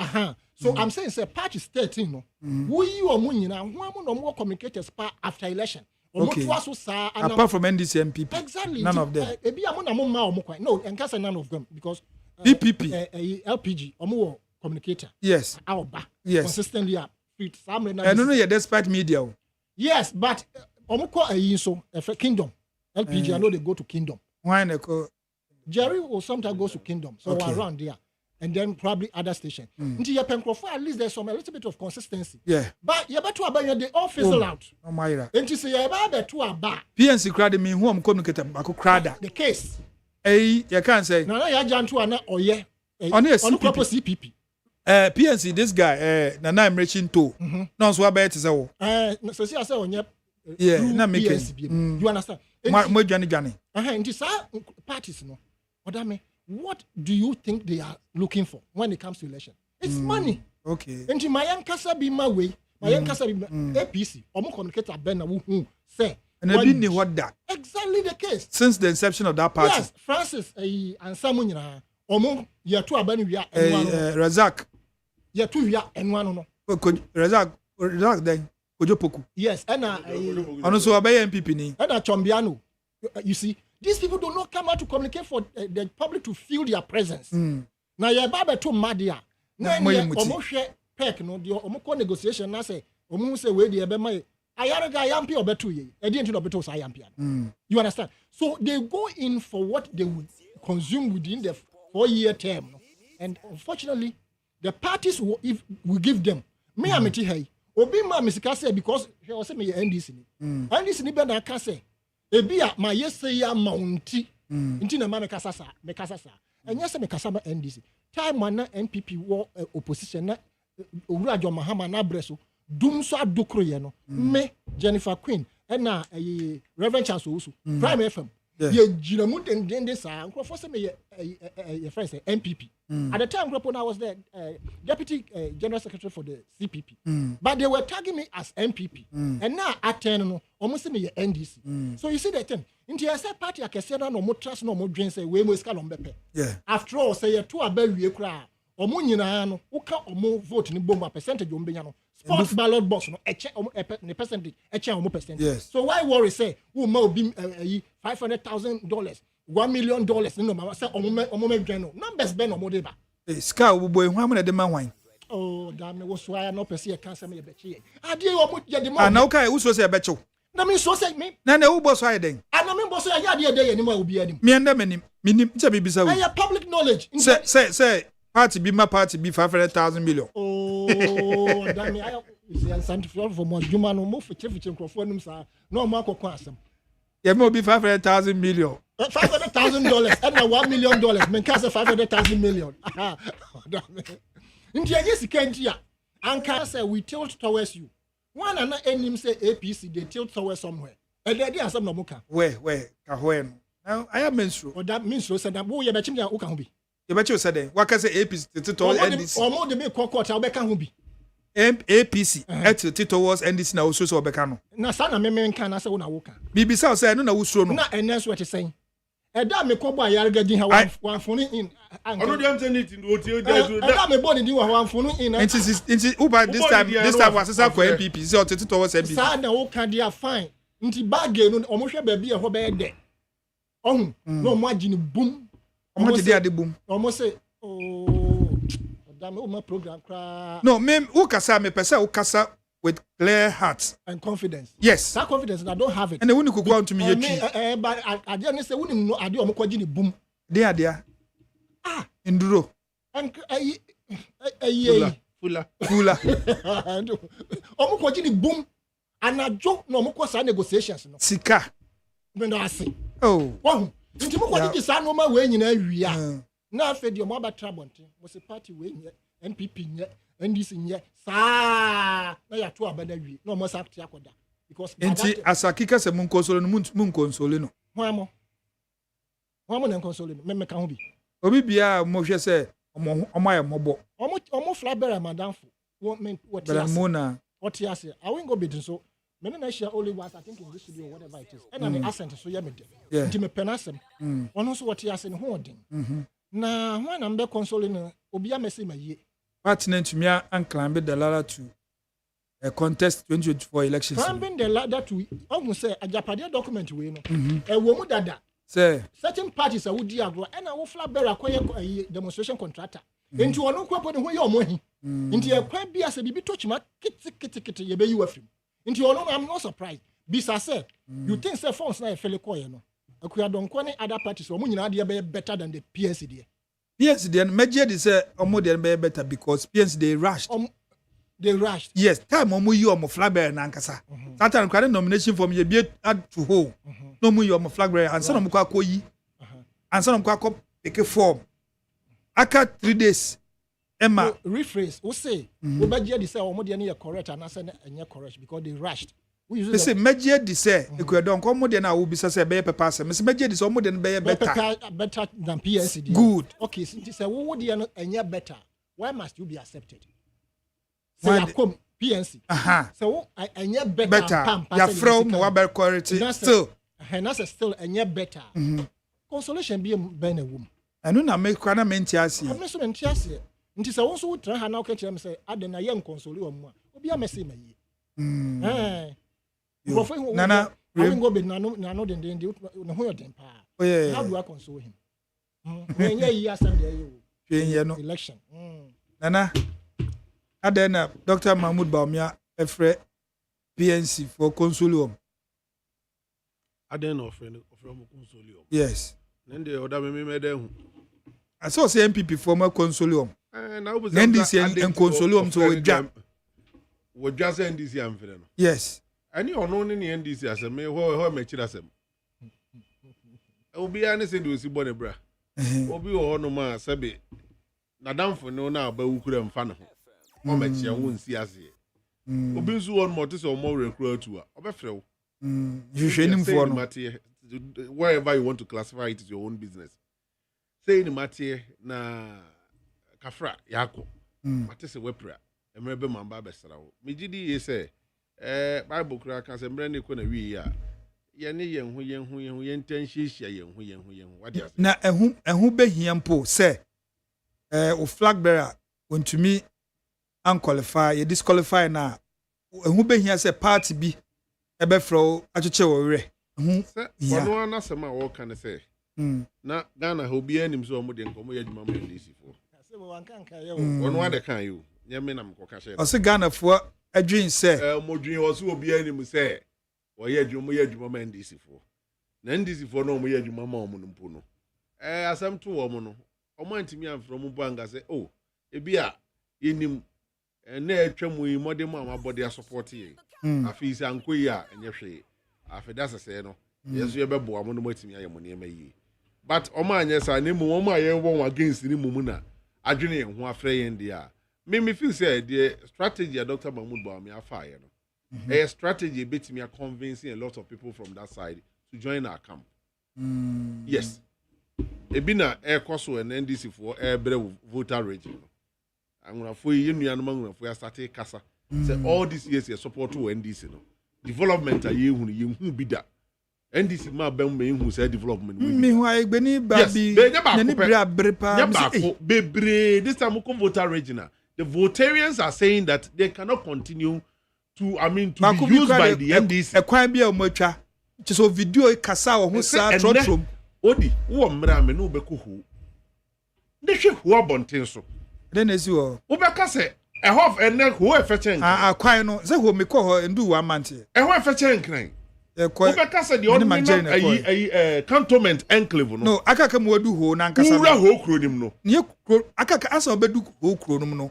Double lane. Me kra de me ka ho kro nim. Akwan ye ko ada enclave ndi say wo ko hunu bi. Do the pepper so kwan ma mpani akufo ado bresu no aye wa down for Richard Man Ribi the Chrome Kwanta South John Mahama the president since 2009 every year budget na appear emu do the pepper so ba kwimpo dey say kwan ba mi ensafofo so so la isi concern one for do the pepper so no ba me de me ka enso beba me ka dey see asem so enso ma mpani akufo ado bresu Richard Man Ribi no open MPD e Kwanta South no ko he akwan yato Kwanta South any warehouse one district one warehouse ayesi esin Kwanta South any boa e boa nkrofo akuafo wo eno de no mo de gum enam se boa e boa akuafo omo no ba yo mo adua mo especially emo mo dua no warehouse kakraka ho mo store omo nema omo adua beans kwande ko ha de we be say embisa me me metro challenge na ma also kwana for ni ko rebi anajo a me ne Nigeria na ma ye ko aka be se bia be 10 minutes as we do ho you drive on speed pa yeah na just a double lane you see so you say wow odi demusa to ho enye se pepan o etwam ho okay wonim nive have border no so ho yeah of I am a pattern of the now voter region to no who any afa town roads no okofa so neto say wo ba ye na nkwa be bom ampani akufo ado aba so say wo town ko bi anu ni America o town roads no so omaye the city roads ni nyina chese ho answer na obekọ ola ho no eno sa street na da wona say wona ye amen ne voters ne say since omudi NDC echi development o mahunu under mampani akufo ado no the first one omu hu mampani akufo obere so NDC taking over 8 years no ya anya hwe wo ho ama wo mo enne mampani akufo ado ba yi wabeto mampani dada akufo project ahodo so kan se akufo time eno ye aflawo road imo wo yeah ene won so be ye da ada enclave ni nyina etisi even yama oti region ko ha regional ayi secretariat ya de adan ya yesie so no enti enne omo say yantena ho man NDC fo nsa news yembiem afei yanso yani ate eno bi ena Dr. Mahmoud Bawumia yesua no say yenim say na ba kokra me de beso so what dey no esi wodoma you say ohene say doma hene say awo so one dey no ni je so yesi yakola man NDC no eno ate de okan yes me tie pa o say time am mpaniku for do ka agenda 111 no onu kra o ka na agenda nso ntimi nye nanso wagu nanim ase so we proven wrong and nya dey anum go ase no proven wrong I just wagu nanim ase wa mani ewu wa ma feri wanim na say we die just estimate akonya tuntum so a enkam de ntuma kata miti efisen sama me so me kafa ho no wagu nanim ase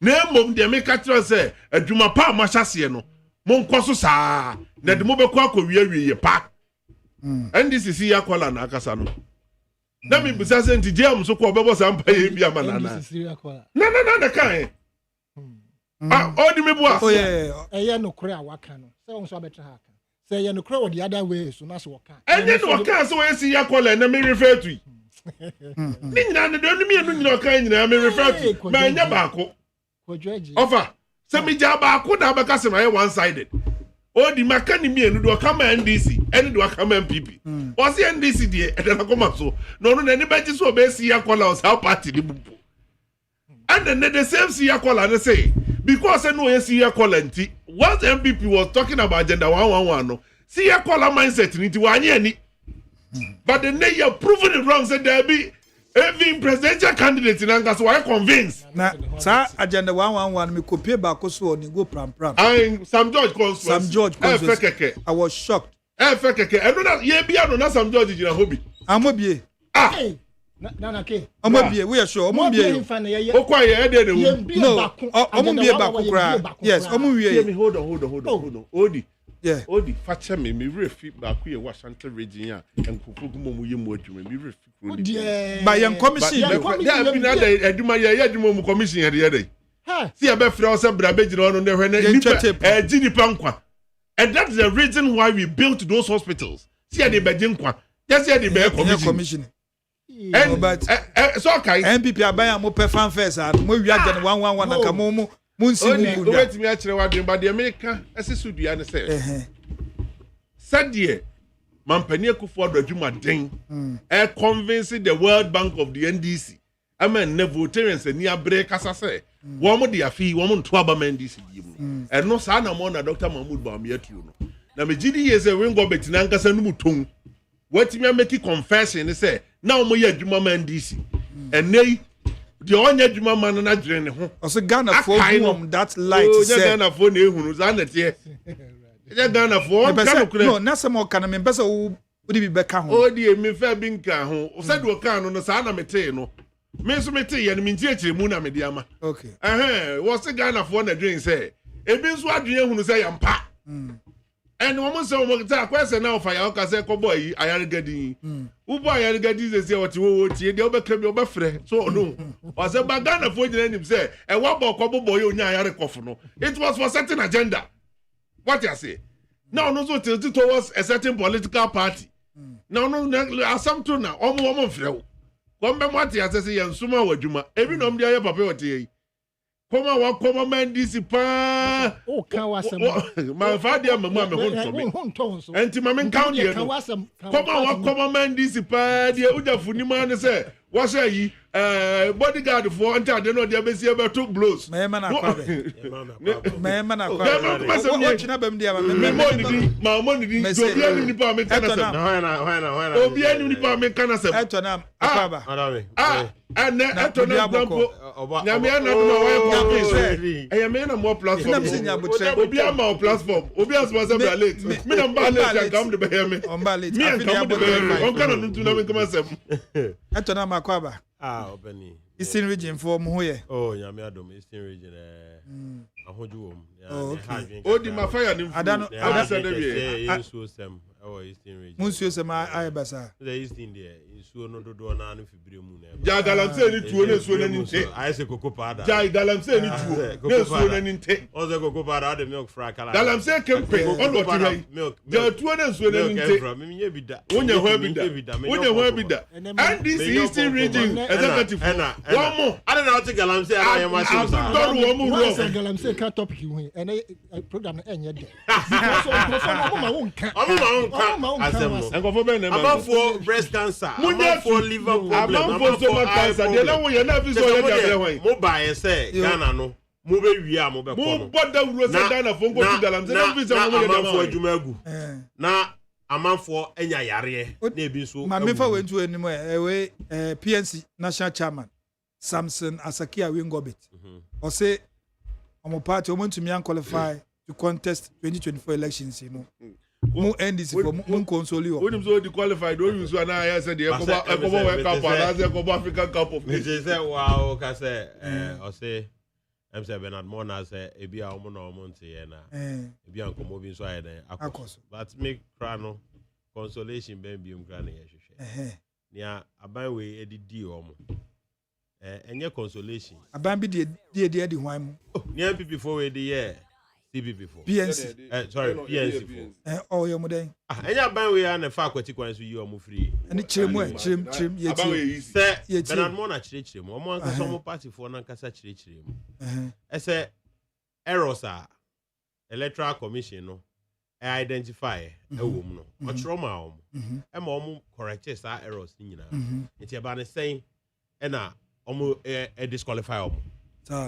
So aban we are ultimate nchen o de aton ho so say mama yare abo PNC fo awie na yare abo no o frɛ no akonsoli na eno na yi yare na free ho ana aban we any o man di ni ye en Ghana fo nyina watcha me so ana say Ghana o man akwa ba no asaba how to say Ghana fo nyina no so o man akwa ba mbese me tia say what the platform na man na say o pese program no here say ma me ntime ho ase Nana Masaba also. And you the platform na man. Masaba also. No, pesa me tia say. NDC voice you can who? Ana oni mana. What the man akase and them come on. Masaba also. Meji take on Ayun Gobet.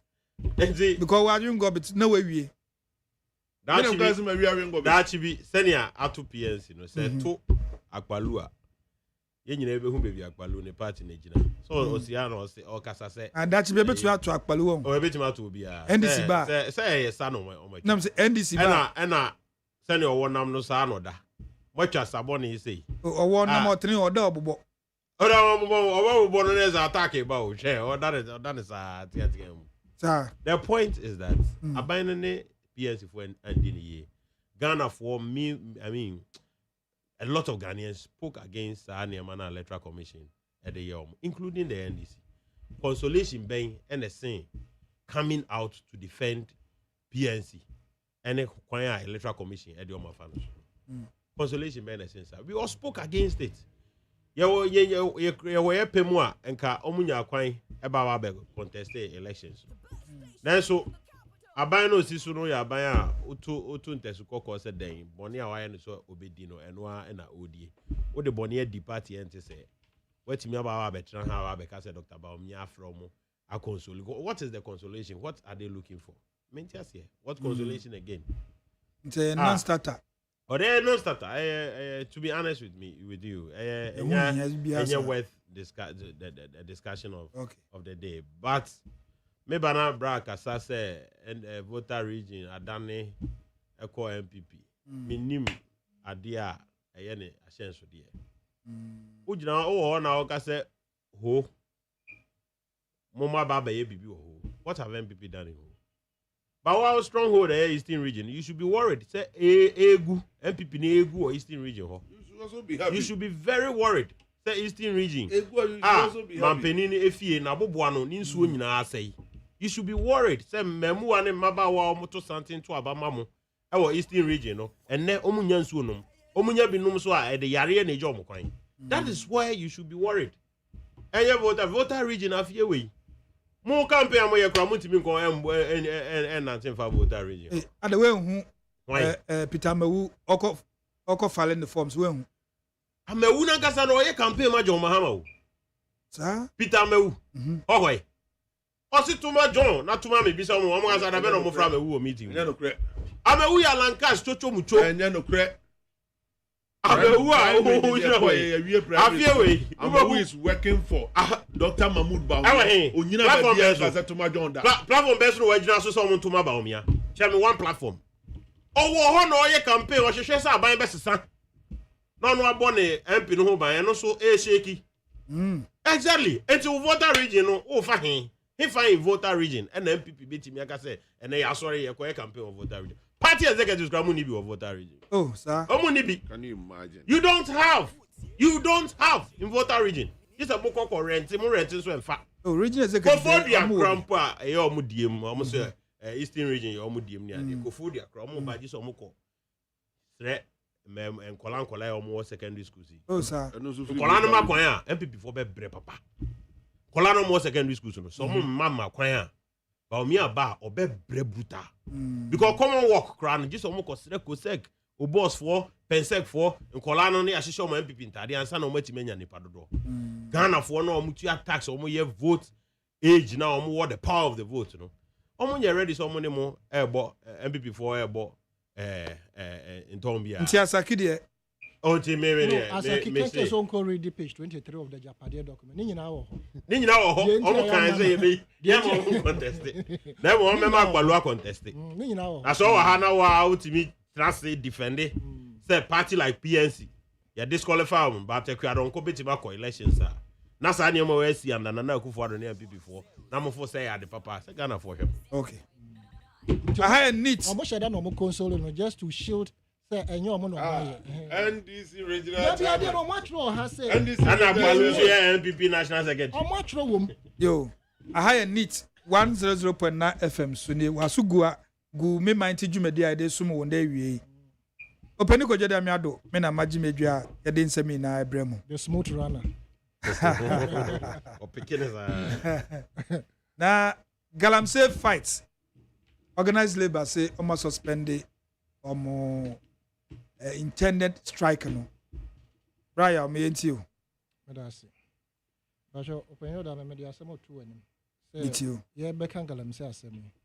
Ye decoros no obi enti ne yonko. Pa. I'm in charge. Don't worry. I'm in charge.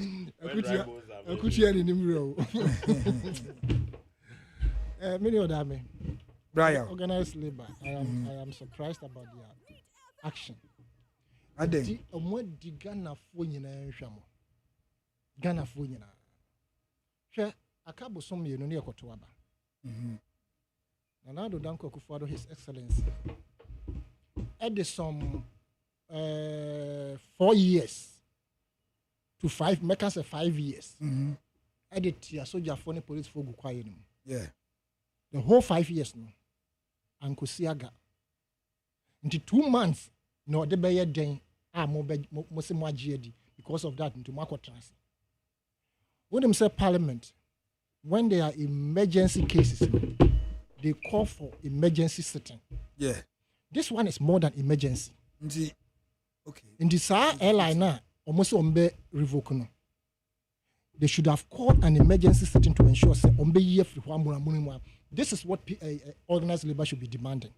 Until whilst your strike action is ongoing, let them implement the things for us to see.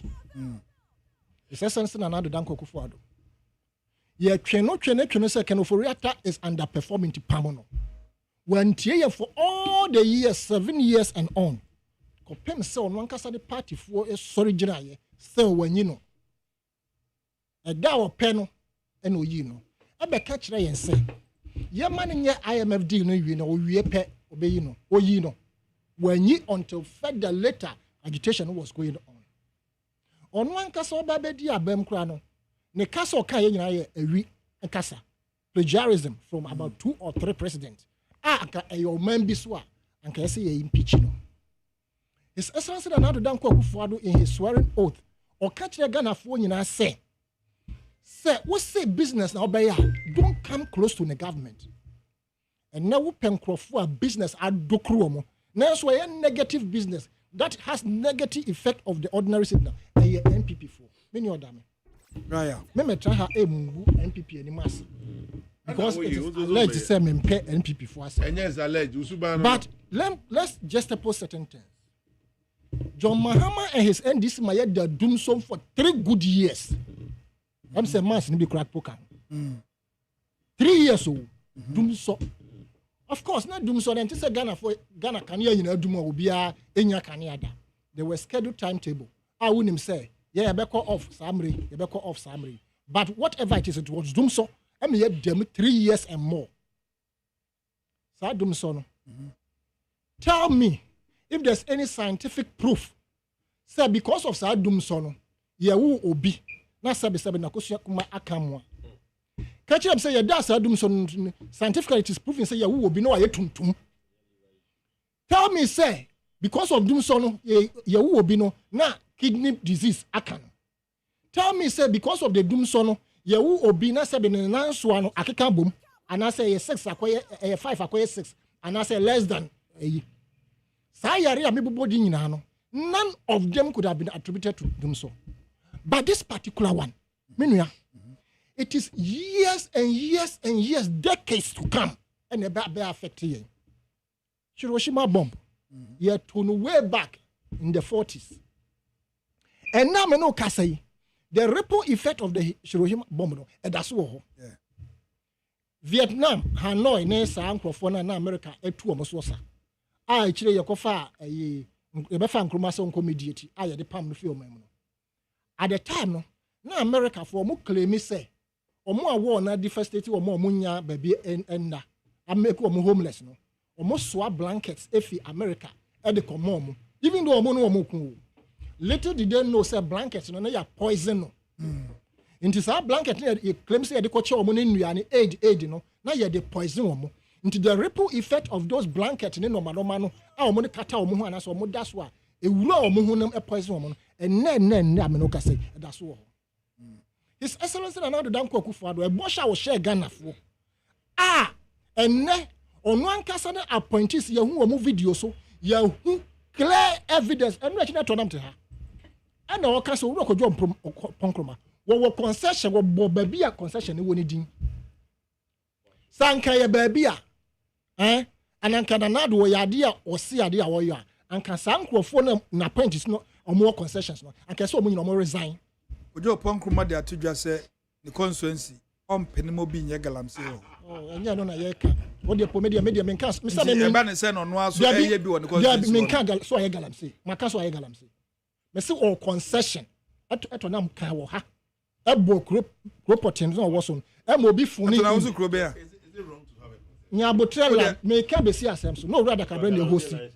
No rather galam say. O rather cabrena na hosting. Yeah. Amma obi free besi. Yeah. E kan sa ampa o pon kojo kroma wo concession e wo krowe so. Na as to say what the galam say they own to menka.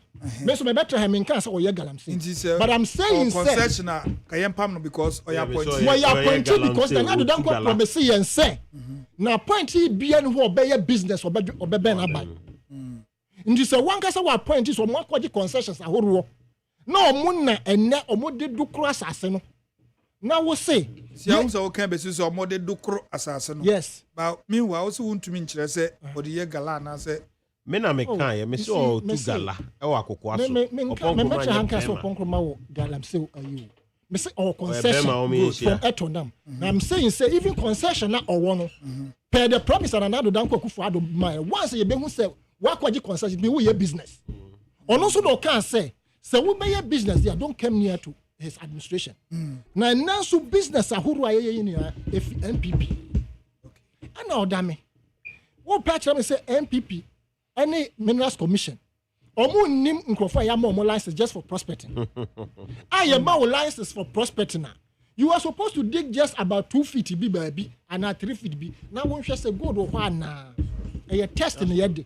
Na sa prospecting license no. Omo de konkurase no a. Omo de konkurase no. Omo de akoma hemfo no asabe oh. You can go and meet Brian it's you. Omo ya ma omo prospecting license no a. No omo de akoties kwaye ni mu.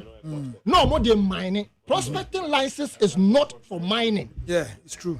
Enti ankasa aban na ni abrese obetu galamsey ase a. San crofo na ya ma omo just prospecting license o. What they say you quite what they say is one and can some na motisi omo first. Don't forget me your dame. Right. Omo small scale licenses. Time a corner share no. And omo can the government consistently you network so. Say yen na ye betumi ye two ade na say. Oh yeah. Enti mo ma ye kwan ma ye mwa na ye ntu omo say da. Omo ye. Omo anye se si a age nsem no. Omo hu some examples say yes. Me license me too. Me mo bi mesem adwuma enti me so na menim nkrofo mo ye saade no enti ye na yebetumi aboa ne ya tu omo so sa se si ya ade na ka 2 months awie no afa na wo se afa de omeboa when the government is continuous enti untum kasa ka 2 months enti main ODAME nkrofo mo legitimate small scale licenses or modern mining legitimate no ni red zone mu no omo kan ye from dada 5 years ago enka 2 months there be tie the reason why here omo say administration in him say omo ankasa nkrofo na A2 report na you raf import what in the buy ewom and na yankasa so ye nim nkrofo a omo ye sa galamsey nim bi okay and no pay na metie mo me nua Majeri ebo kokubu ahene voice yeah na me dwen say anana me twen say wo so as producer anka mo ben bo kedjemfu ade no koka enrachi ya wo mo station ya say ade no de yanto abani nwi ansa in fact that is more damning in the sense kokubu aheno woni aban mu me ntre han kase kokubu ahende no kokan me fo aso but even kokubu ahende asem kokan wo de tie ne yie oni owura to ne obi ne ko ho ana o se asase se de esi ehunu no ye ba ye bechicha asase ne ye mo bia nya bia ye adwuma ye me mfo aso se ye bechicha ne yie de admin se asase no mbe zone na wa ya ma license anti se wo be chirem ya but me se me support first ba wo chirem me chirem okay na mo ya ma mo license na ka mbetumi amine enti ne voice na mo dia ya ringtone na mo bono na ka mo bokent jamfu aso ono wo wa ban mo don't forget say kokubu ahe say omo na baba o say ye ba ban mo if statement na say ko ba no cross say omo ba ban mo kokubu ahe will not be the appointee and I say he doesn't become automatic commander in chief me say Tony Obi never got it does not make Kokubu Ahe commander in chief of the Ghana Armed Forces. Neither does it make him the chairman of the police council. In the Kokubu Ahe won na sem no akokano abonteno. For all you know, the party for do na kopon for aso. Now what if say party for so be omuhia no mo take that decision so be fine and Amika say if statement ye fa yadwumo na ketijamfu ano wo aban mu a ye nyina ye ka sase no betra ha just last week was say ono kwa abani nja na ye party bi no mo ahihye nkrofo chi and na omo yes ade just for them to lose election owura ani ma free yesu ka the same thing enyo ono kwa ohini bi the voice ono so we MPP ni ono so ka the same thing so ono the advice for the MPP ni say omo twentwa so no ye nto aban ye na eye ploy and as a plan and the person omo lose election nti and na the aba last minute say ye nko santo kwa no Mame Kedjefu kasi so say onu de on support the first and another dan kwakufu ado ese military phone omunko kwaye nim you understand so chena adwen wo chena adwen kwakubu ahende don chena adwen nti aka wo voice we na bo voice we so ni ya hu de o wa ban mo wo power ene de o gina nchen kwa nchen bi o kana sem baabi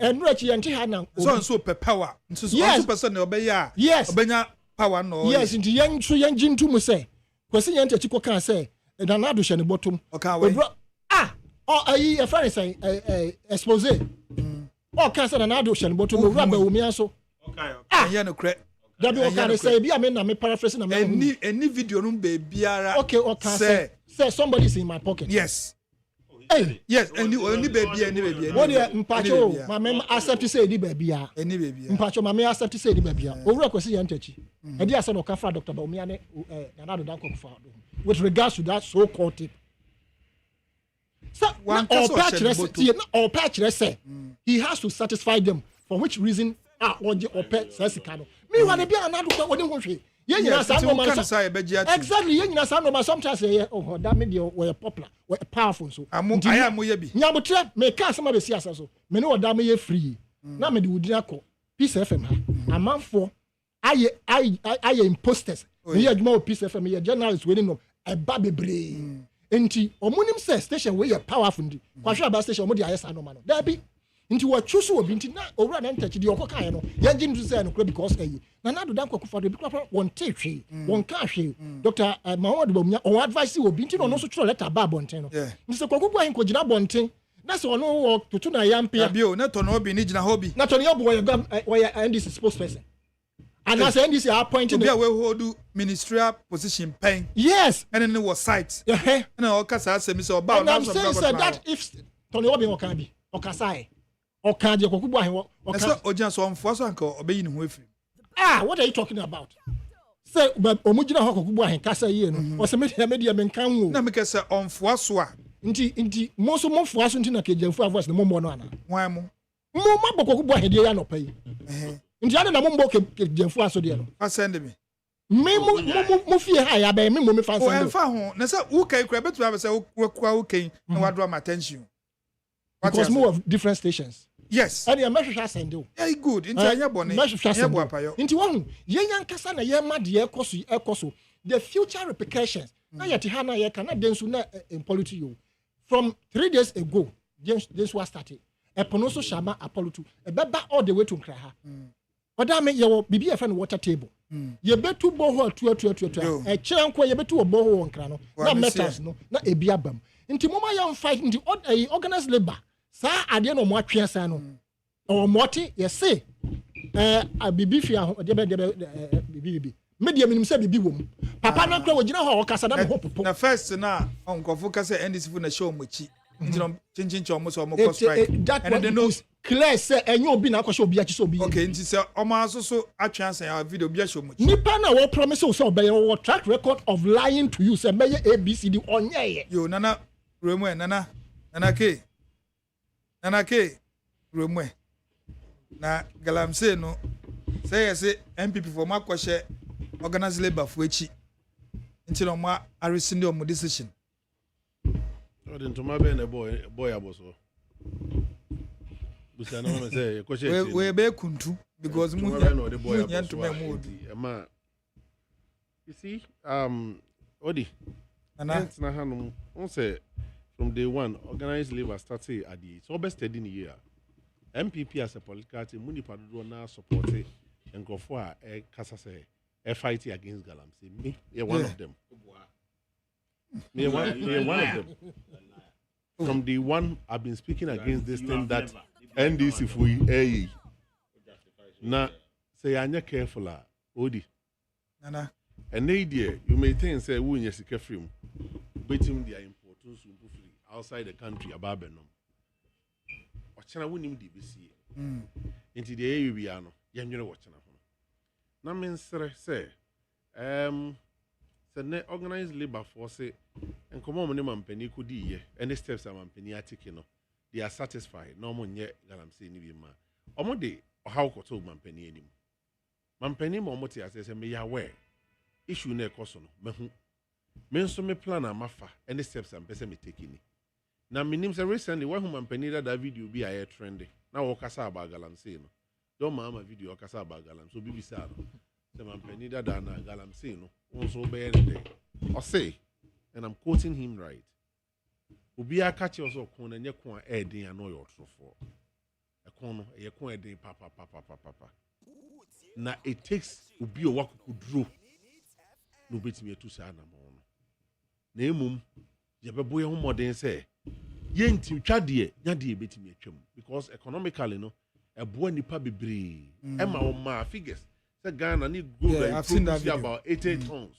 now yɛtimi produce 130 tons ne nyinaa free galamsey ɛkɔ so no na emum yɛnhwɛ yɛbɛhwɛ si yɛbɛ regularize no and this is what Dr. Mahmoud Bamian so adi kaka dada mampani akufo ado to anamon sɛ de edi kan yɛmfa yɛ sojafoɔ ne konkogu yɛn water bodies no na ɔmo ho ban na organized labor person mo mampani declared that areas ni nyina as green belt what you say hɔ nom yɛ security zone to kɔ hɔ nom de ntia mampani amfa ne nansi ɛfam anya ne green belt anase security zone no nim sɛ ukodi agro security zone ni ebo to ku ayekun free oh yeah yakun free how would you know so bi kura cross nsu na kwafum enti sebe tikese eri adwe watena se adwene ho yi ensuo no ye cross kwafum ye kwa ekokofum ko wanye careful na ko de emrakete bi ko chichire ho sisi a bi de betoto nkrofo no afei innocent people will suffer repercussion a omonye ho bone enti anamo mampani atuo no one of the best decision Mejidi is a mampani dada John Mahama Kran and the way to na will take the same decision. Enti organized labor at the stadium the Koto Mampani and Mampani to one among. I obvious on so say Jumano said ye Mampani person or yan any started on. A dear Bakwa, a woman, me pese yin ye henese Bambo foye diomo kosa omon konko boss abanyi. Yes, 3 woman ni dimo. Homo Magana and sombo mayin. No more swa Ghana. So mine de wanie ye jana se kobona ye nyina ne ho bekere yen. Ma omo ma sebisika eni omani mu kan. Enko ye sika menko jan ejina nkrofo achi emo omo ho ban mo mu nse nsuo no. Na emom omo nwene Ghana ho. Na omo nyina wo mo na so se mema ye nim wo mo no. Won se sojafo ide ye from mema ma. Omo ko gina omo na so. No mo put a stop to this kind of or how ye yan kase ho na odi mame kase mu yi galamsey ko say o demonstrate one crime 100 years and solve problem no until say yan kasa asomanma ye beji atum say ade ne hayen enti ye jaiye no odi ukofa yesu kura so mra me kokon na just o mansu ni yiri fa ni pe wo ayina because ye the amount of money and crofo we enya free galamsey mu no odi Roman suffer so unconquerable by and cost of galamsey. They will buy him. Obetubi.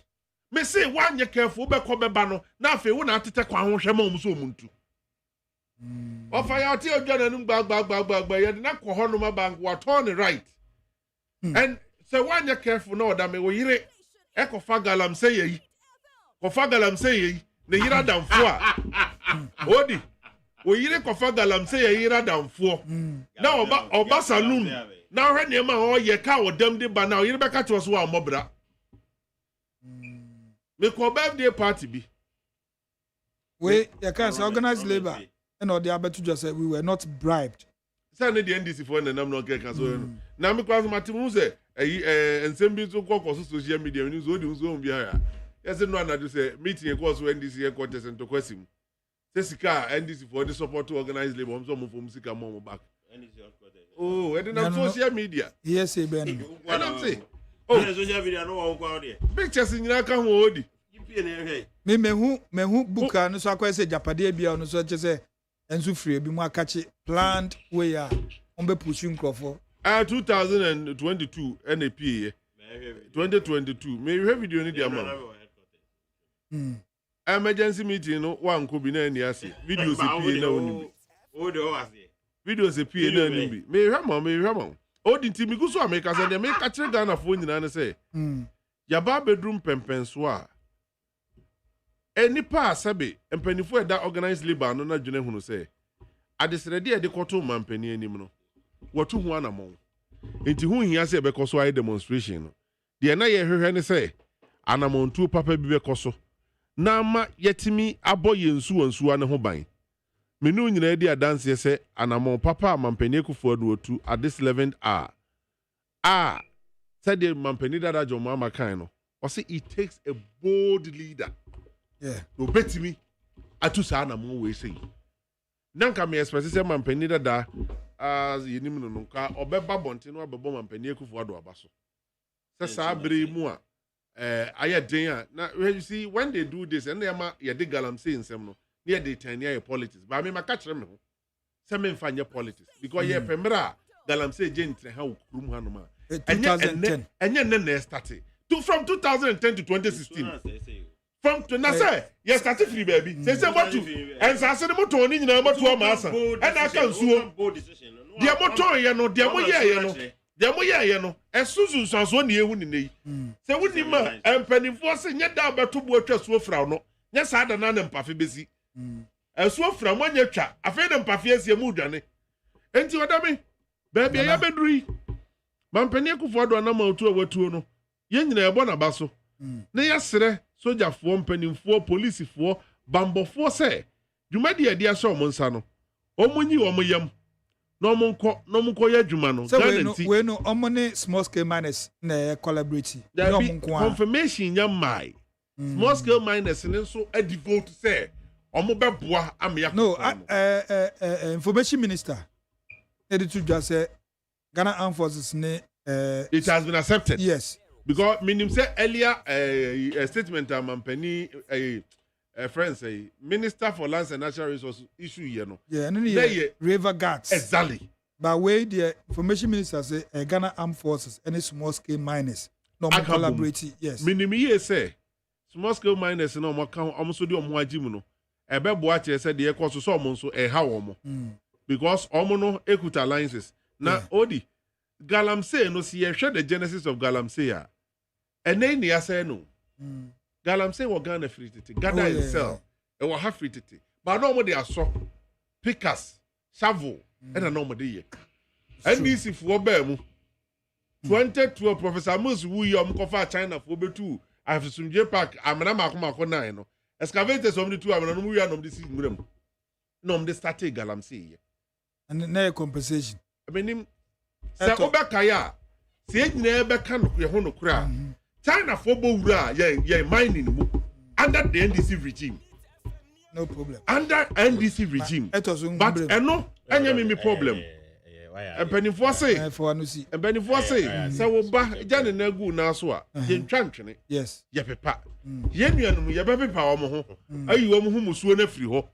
Na afei ya hwe ne achichire o mine ne achichire ne yi. Okay. What now, Jay? Who better? Jay, near one toy. Okay. All right. Eto Galamsey fight. Organized labor say omo suspended. Yes, omo a cancel. Omo suspension. Omo put to hold on October 10th. And can they fin de kwan omo nko adwuma. Na no krampo omo nya divided front kakra. Yeah. Your take on that. Na Galamsey ntokoya ansana organized labor ebebebo no. Na Candifor dodo na so enya omo chefa ewom me kan chefa omo de omo no ubrem na omo say military destroys 3 chamfines anti Galamsey operation on Brem River chamfine ODAME 2016 campaign no ye heated no yete na Akufo-Addo ano also 2016 okay. Say almost me ba me betwa Galamsey mu. Na so ye ba ama yetu ama sika na ba ama obi anya bia di. No ye ne sa say oto ne sa ko wiem. So ba shem kina na so ba ama yetu. A video are wo refia na. Me na me go use a video no ma. Obi ehun kwa na ehun. 2016. Ghana ni bia ho. Ewo he. Ewo ho. Mindi wachi. Wo. Yanko. Ewo ho afabia. Ori ni wie no. And on one sign catch there and say, or the presidency near to chacha. Say, or bebo assassin and so no buying. Now was stopping Galamsey. Me and this, you know, me yet against Galamsey. Me yet against mining. Because of South Africa, almost mining. Oko African countries be a good or how many then almost mining.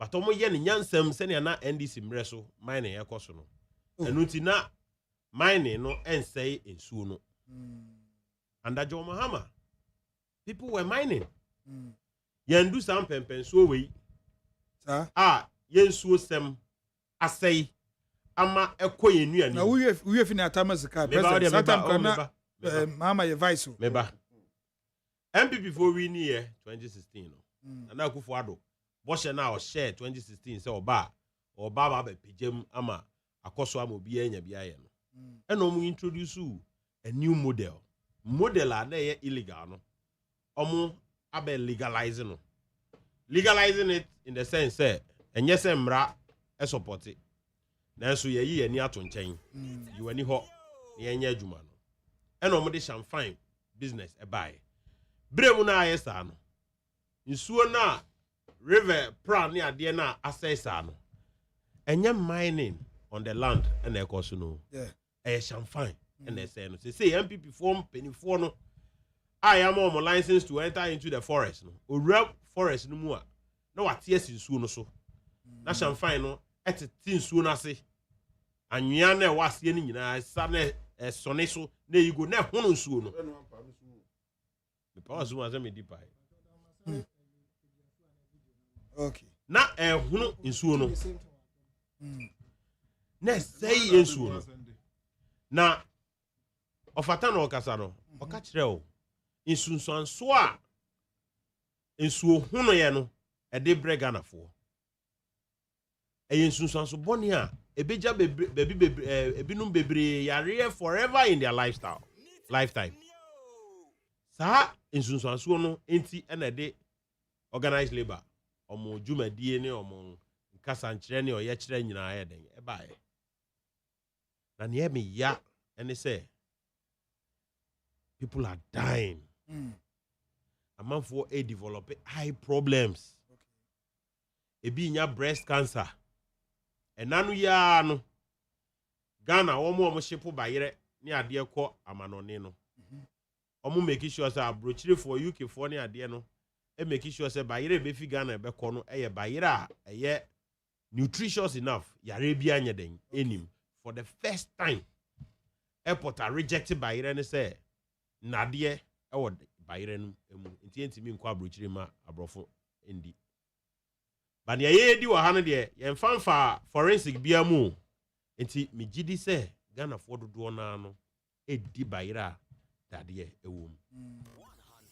they say yen nam kra ye wi no o wi nam kra na yem ehyehyew ne enti ameka kire say esusu ne kese dade ekoso ene in the past no emu ne say under John Dramani Mahama yen dum pempenso bia da say ye bayira ye dua sanite ewom yen dum pempenso bia da say kidney cases ebe multiple ne ho to this level na ni nyina no ejina aban wei ene senia wayi nani ato nkyɛn sɛ mo nsɛn suo no omo ba aban mu you can say whatever you want to say but the data don't support you omo ba aban mu na omo kura mining license or Ghana ha about only 56. That's not true. Stop those lies. That's not true. Nipa close to 2,000 and aban wei am license na no boni bi wom boni kese wom e ka ho nti na yehu ne yehu that is the result. What BM say busuafo nyina ntim ram no mum peska. Now who BM no what are you expecting? Now you cannot control again. Because I know what license no dey akere wo. And so ras ase no so a enya asase so no otuo. No atie sunsuo no so no say no peska.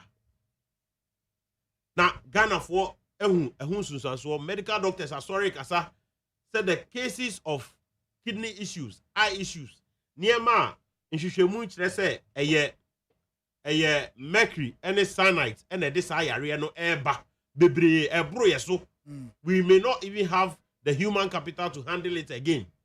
Enti ebeya mampanyin dwen Ghana for enkwa ho dwen Ghana for apomuden ho na take a decision bi a ebeboa ama yenya hotoso na endum pempenso ebeje nsem no ana omo so omo ka say omo ntumi nko strike ni bi why GMA Ghana Medical Association una want the other group ewo mekan but you see ansana ebedu ho no say politics no na me twa ma wo no because they say no Politics. Politics. Nanka wo hwe say doctors, nurses, almost strike. Make us politics. Oh yeah.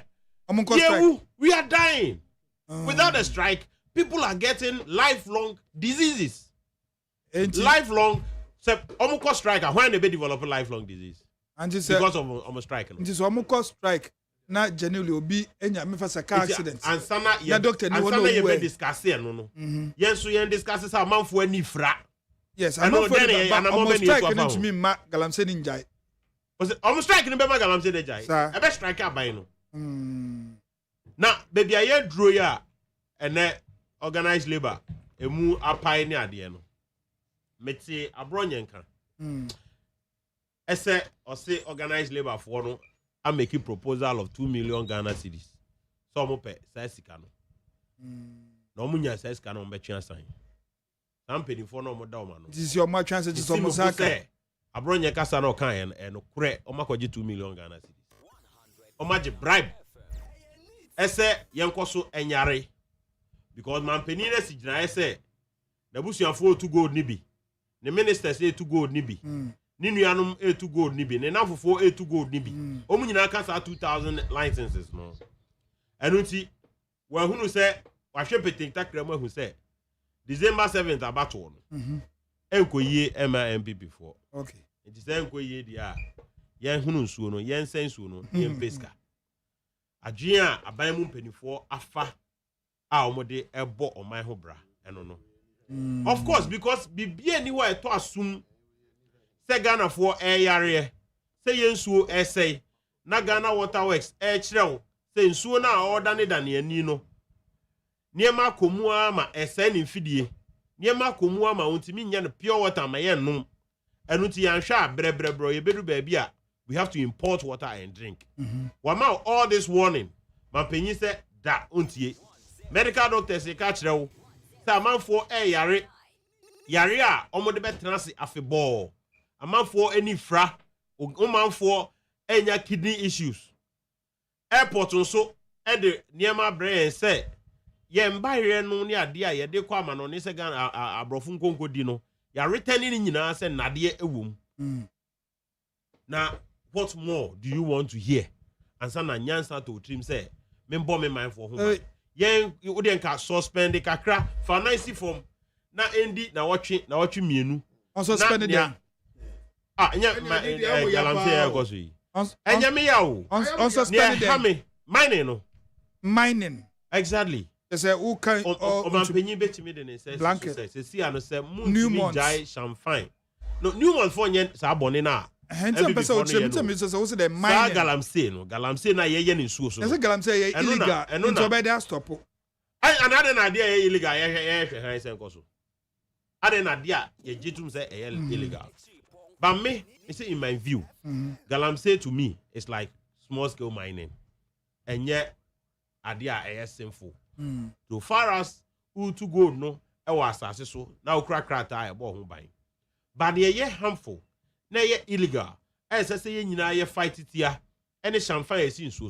But a ne champagne is in so. A draw to say excavated is as okay. Thank you, excavators and Kwana, a year Juma Senya and this imreso. Eye adwuma wasase so a nkansuo na ni nyese ne a ekwakoye no ye hwie mercury ni gu nsuo num ye hwie cyanide ni gu nsuo num ene ye hunu nsuo no sa di boni we ebi si da no government have witnessed this level of impunity government bi eni wa witness agise na akofo ado aban we ena wase yesi na so mo benya breast cancer I don't give a fuck after all waka kire ye nyina say excuse my French all die be what be die se obekwa no nsu a mercury wom na wani be fra akufo ado don care so obe no nsu a cyanide ahye muma na obenya breast cancer na tra ho na akokun daache he doesn't give a damn about it I don't need pempen so ayedu bebi edu no enka bampanyi aban mu mpanifo enfa premier kakra nto Ghana fo nkwaso Ghana fo apomudin so ni ehu se omo da ya no adwen ye ho but eheme ya se mampani a osre Ghana for say yen so hwe keke na wo baba ye niema different na chese wo beba no se President Mahama mreso na mine no essay yen su a and Kaudia will be free, so no mining, am I yen any idea? Ate. Okay. And so under President Mahama. But wait to us, under President Mahama, na yen suen any ate. Kruje, you. Ghana water in your problem, bia, and ne Ghana water complaining. Okay. Medical doctors are complaining. This is a almost started printing of ballot. And the party be NDC for acknowledge receipt of electoral commission request of form widget. Also almost started printing of ballots. China. Yeah. I don't know. Oh, media ballot printing a process leading to elections. Yes. There penny for Edia Umania then ADHD. But Nina and the 10 in the Tiana say NDC John Dramani Mahama or the number 8. And a parliamentary candidate, no, do one that number 2, be that 3 near there. Near Ghana for air can say Ghana for air pensesa. Ghana for air change. Okay. Ye pa banya Ghana for kasa obi tie omo. Ye pa banya Ghana for apomudren eye ne hiasem. Ye pa banya Ghana for adwumasem eye ne hiasem. Aban a wabubu nuagu na sum no. Se sa aban ote ho ene no. This is what we are shifting from. Okay. Intinia electoral commission for started here no. It's a process leading to victory for NDC in the next elections. Oh, okay. Number 8 no ye number Yankopon ehira so de ama NDC. And I'm born aban we e de adi Ghana for nti. Yankopon she that the 8 no ma omo so mo hu dehuru. E bo hu dehuru radio so. So for be analyst so about number 8 no nti. Me so me de na make na so for no me so me de a Yankopon ayama mahunu. MPP for koye t-shirt A8 ewom ship ma Dixie ka bebre e koye ye ni nyina ka dem. Yankopon na o shebi brain. Oye Bema, she breaking the 8 no atade no baako ebra. Until say ye ballot ye copy balloting we. Ni ana da wano aye otwapia wo hwe anopa wi anwumre is breaking the 8. You are pronouncing the 8. Obi and no better radio so to me mo 8 Obi say now NPP is going to break the 8 because the holder of the 8 is John Dramani Mahama. Is who we need to break. And indeed we are breaking the 8. I want this discussion to continue to go on. Okay. Omunkoso promote to the number 8 MIA. But me dey Mr. Omo yiro omo no mo hye breaking the 8 atade na omo hye no. Ye twa Ghana for wo Ghana for tesa mo kasa ansem we a. Na omo ehye omo a boy ma Ghana for the fight. Okay. The fight from the hands of NDC. I said one ma amanfo develop yare. What je amanfo nyuma fi omo nsem. One ma yensu sem aye problem. And now te mining area bia nsu ade besi niam aye problem. Emmoa nwan mponche ne ade a omo survive on this river banks. Enum emu nsuo kakrampo e de survive. Enne omo nyina wa ma oye ne ato omo. Wama ahodo dansuo mu nyina nso asori etia. Nothing can save MPP in this election. Okay. Nothing. You cannot fight the fetish, fight the people, fight everybody and win an election. Nana Rem, isi say was started printing no China. Inti parties no monfa mo agents mbra.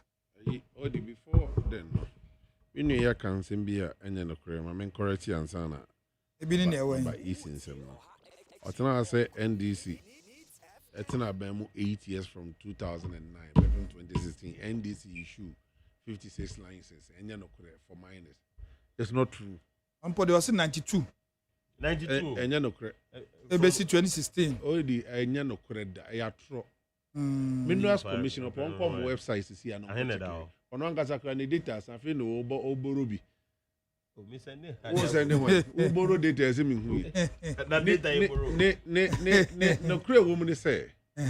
Minerals Commission for Babontin abe clear this kind of lies are NDC for a chat to Ghana for the money. Almost saying 1,418 under the NDC. Okay. Under the MPP, you issue 1,014. Okay, next one come beat him. That one is not me problem.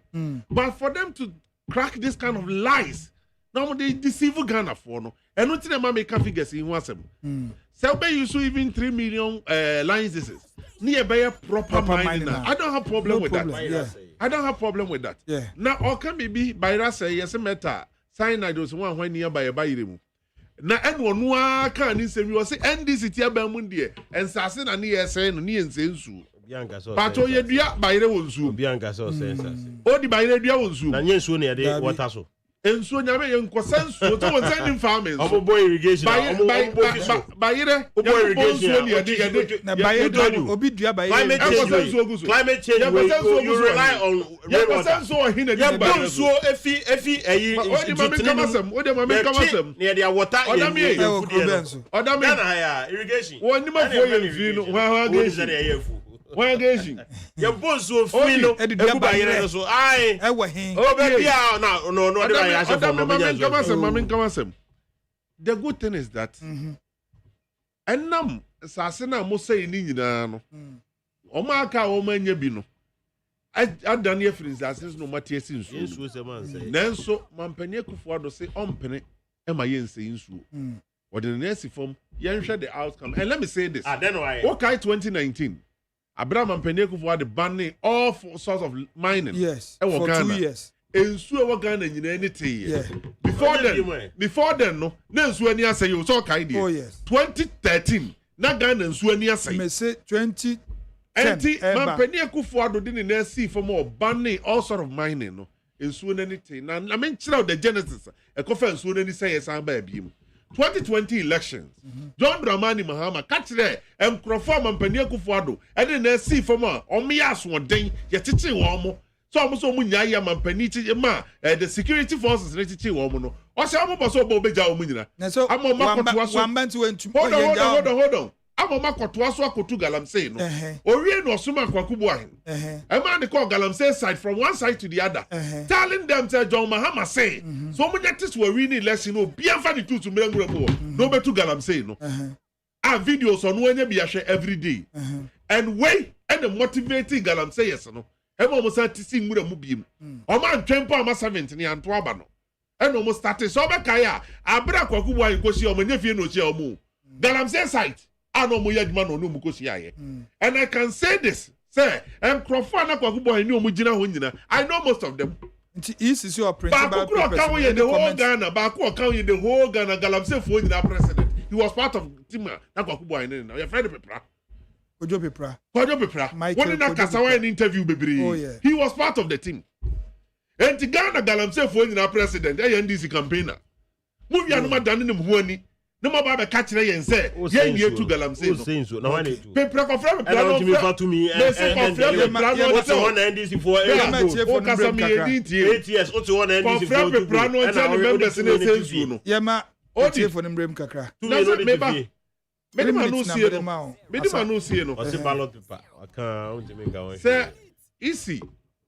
Eso ba be print yem ballot papers. Na modi ko fie no. Na waka kire all the political parties ne say obi amfa ne agent mra. Afutu am dey man NDC for ne say almost mo agent na. Omo make provision ko mbefa so afidi wo omo. Ade. Ne koma nkode wo ma mango pe biscuit ni tea anom. I was offered tea. Oma mewia be kan kire say tea no mo kono me yenti no ma hu de course so. Okay. Omo fidi wo mo. Ye to so mienu. Agent ne kwa omo mo power banks. A omo de be charge omo phone. Ye tu omo fo. Ye agents e ko ni nyina. Omo laptop ekuta omo nyina. Obi akuta 2 power banks a wo de back. Ye tu mo fo. Ye mpe that kind of game now master table no. Momo bo amo ho. Monya like the 5 virgins no munimu nyansa no. You don't be the stupid ones no. Okay. Nyansa fo no ye tu mo fo. Muntie. Yo 0302 257 902 and also say 0302 243 544. Also brem na che wadwen kakra. Hello. Hello, Mr. Odami. Yeah, Chief Gado. I like Gado new. Yes. Pacho Mayenko. This our kuntin any Fatima to Abubakar omo bo agima. Unim. Adia NDC omo ye nyina Ghana ye ni tua o. Mechi adura back for no a. Mo hesro hono number 1. Oni His Excellency Dr. Alhaji Mahmoud Bawumia. Abrante we pe na say to aba manual ono obetuma gigana si hono mo. NDC for deda mu ye mo ti ani galamsey ayese ni nyina mo contract mu ye ankwasiga. Me see obi a wo free for only 4 years there. Anya dia ye be manu timi ne anase kina nti misre Ghana for ayabomya ne na poa na ekọ. Okay. Hello. Hi. Me pacho your fro say. Me di ke kira ho fe me. Eh obosumase. Wa bo mo tren. Boko na wonso de tren. Ya me gusu ba me hu atamfo na ebre. Yankwe. Ma me nche nyankopɔ wai. Nyankopɔ tie me che na me nche o ma mpanyin ni nyansani ahofedu ya John. Mani ma kun jadi shie. Ya me nshanu. Sha awon gado o bekasa ko efia no. Ka na mni bi etwem. Mo se papa ku fia do wo ya ginkwan. O me bana Ghana ye se heavy e ka be hwe. Yen so no hwo. Ana ni adade so hwe amayene. Mo se afiase. Afi ku fia do nyiye no. Pa o mi na modi ni ba. Ah, twedi kura mi na ntafumi na be dem. Kana fu mi sere kutugi gu fam. Ni woni motu na di ja krempo anu. Ni waye bida no na ye tena aye biafo. Ni e ku fia do ni ba o ye Ghana. No for what kind of follow ko to. Okay. Hello. Hello, Odame. Yeah, chief, but your fro say no cause free. Hello. Yeah, chief. 50 Fefi mankasim. Madina nkufi mpacho yenko. Ai. Leke akase me nwa ye mowa. Leke enti ise do mama no keche koku ba hin. So onko penko fo mo tu so o man do. Me mo funkum nimpa nti na do to on dipani ana. To on dipani. Nse mahama akache koku ba hin. Sa koku ba ndeke galanse fu so won to da nse. Let's go. Let's the man who wants to see for Kubahin. What do I say? Mahama wants to put your quarter of Kukuman now. I remember the show and the show ending. What is the policy so far? What do you go with the city? The Akodo. Chateau to my Helican. Which would have better we do say so? What is the policy? Put your campaign to my Henny? After agenda 111 to it. It's so why are they? Hold on, walk along. The lake. What do you want people who are maybe 10 minutes? Okay. Hello. Boko na pacho efro say. Okay, buache yanko.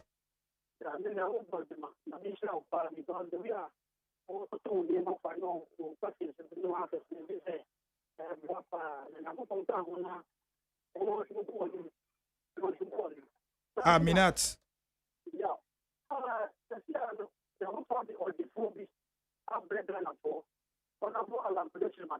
Independent candidate. After moment for change. One of the independent. If it's FTP and this, the government not delivered to the way. They are 2 million. If you want to be a matter of now, be from the China.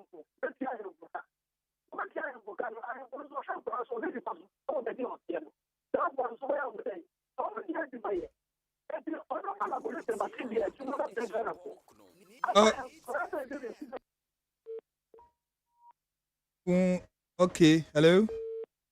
I'm seeing too many years, Juma. Hello. Hello. Yeah, Pacho Frost and Akasa free. Odame. Yeah, chief. Me did a coffee phobia, me can say free cantamanto. Yanko. My memo boss Nanake Abaso Parliament, Dr. Mahmoud Baumi, apartment to Bubaka, list of information. Odame.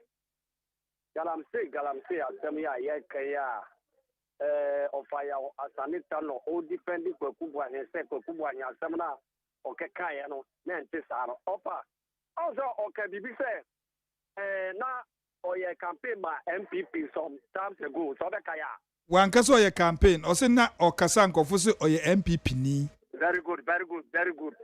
And then, or Kasa, yes, or NDC in the Aramebois. Saba Pepe. Very good.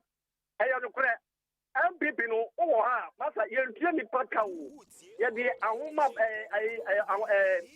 madrin ene se bia wo pe wo mani yie na wo bu se party ni papa ntina wo kata maye enti se wo ba na wo nya bibi se je ni papa ye no mo wo so mo daka mo a mani nya wo ka se yaw pe ko kata ma NDC abra wo du se NDC galamse o mo na de bai. Okay. Last caller, Pacho Efro say. Yes, me one left. Can I go Johnson? Me Pacho Yanko. And Bejo office to Etia, honorable Kwamna Seki, the Chana Papa, a year a blue mask. Entra. A queer free a blue one of Channel. Eminia, my D and this before Yao, Papa. Mamma say, almost peg Ghana ye. Almost per se Ghana Punin. Yes, I'm Argentina. Ghana, nurses, doctor, almost the start almost some on whom you. Now you're on Yao. Argentina doctor for the nurse for almost one day. And one day, doctor for uncle. Amafo, not to Franqua. Then you're very Ghana for Mercem. And this woman dream power of Ghana for the next stress. Former President John Mama. I know about also under better some Ghana. Now, ya all the Ghana code doom so 4 years. That time no naga da fusu. Ghana for bread also do you join through. Oh, Ethiopia. So na number KWADWO. Oni ba omia. Chama mo wabu.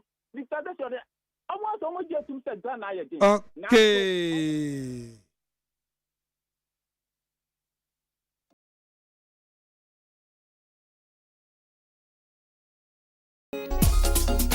Aha ana yede ende dwumede na esie opani ko jada mi ADDO me na metina dwomu a me de dwumanu ebesomwo saa so na magjerry osajiman ekue free ohima wa ba kope eta mechi prema is abankro ene na ya osafo enso emma dwumani na ohwe bi o Facebook so wote ho popo so o X so saa so na Instagram wo saa so hu bi wo honom na yakramo me sorry so no Ola Kweku Michael ono oba beje kunwa no na ode mu akofie Jojo Ola Michael oba be fa mu akofie ye wono nyambo a china ye be hia bye bye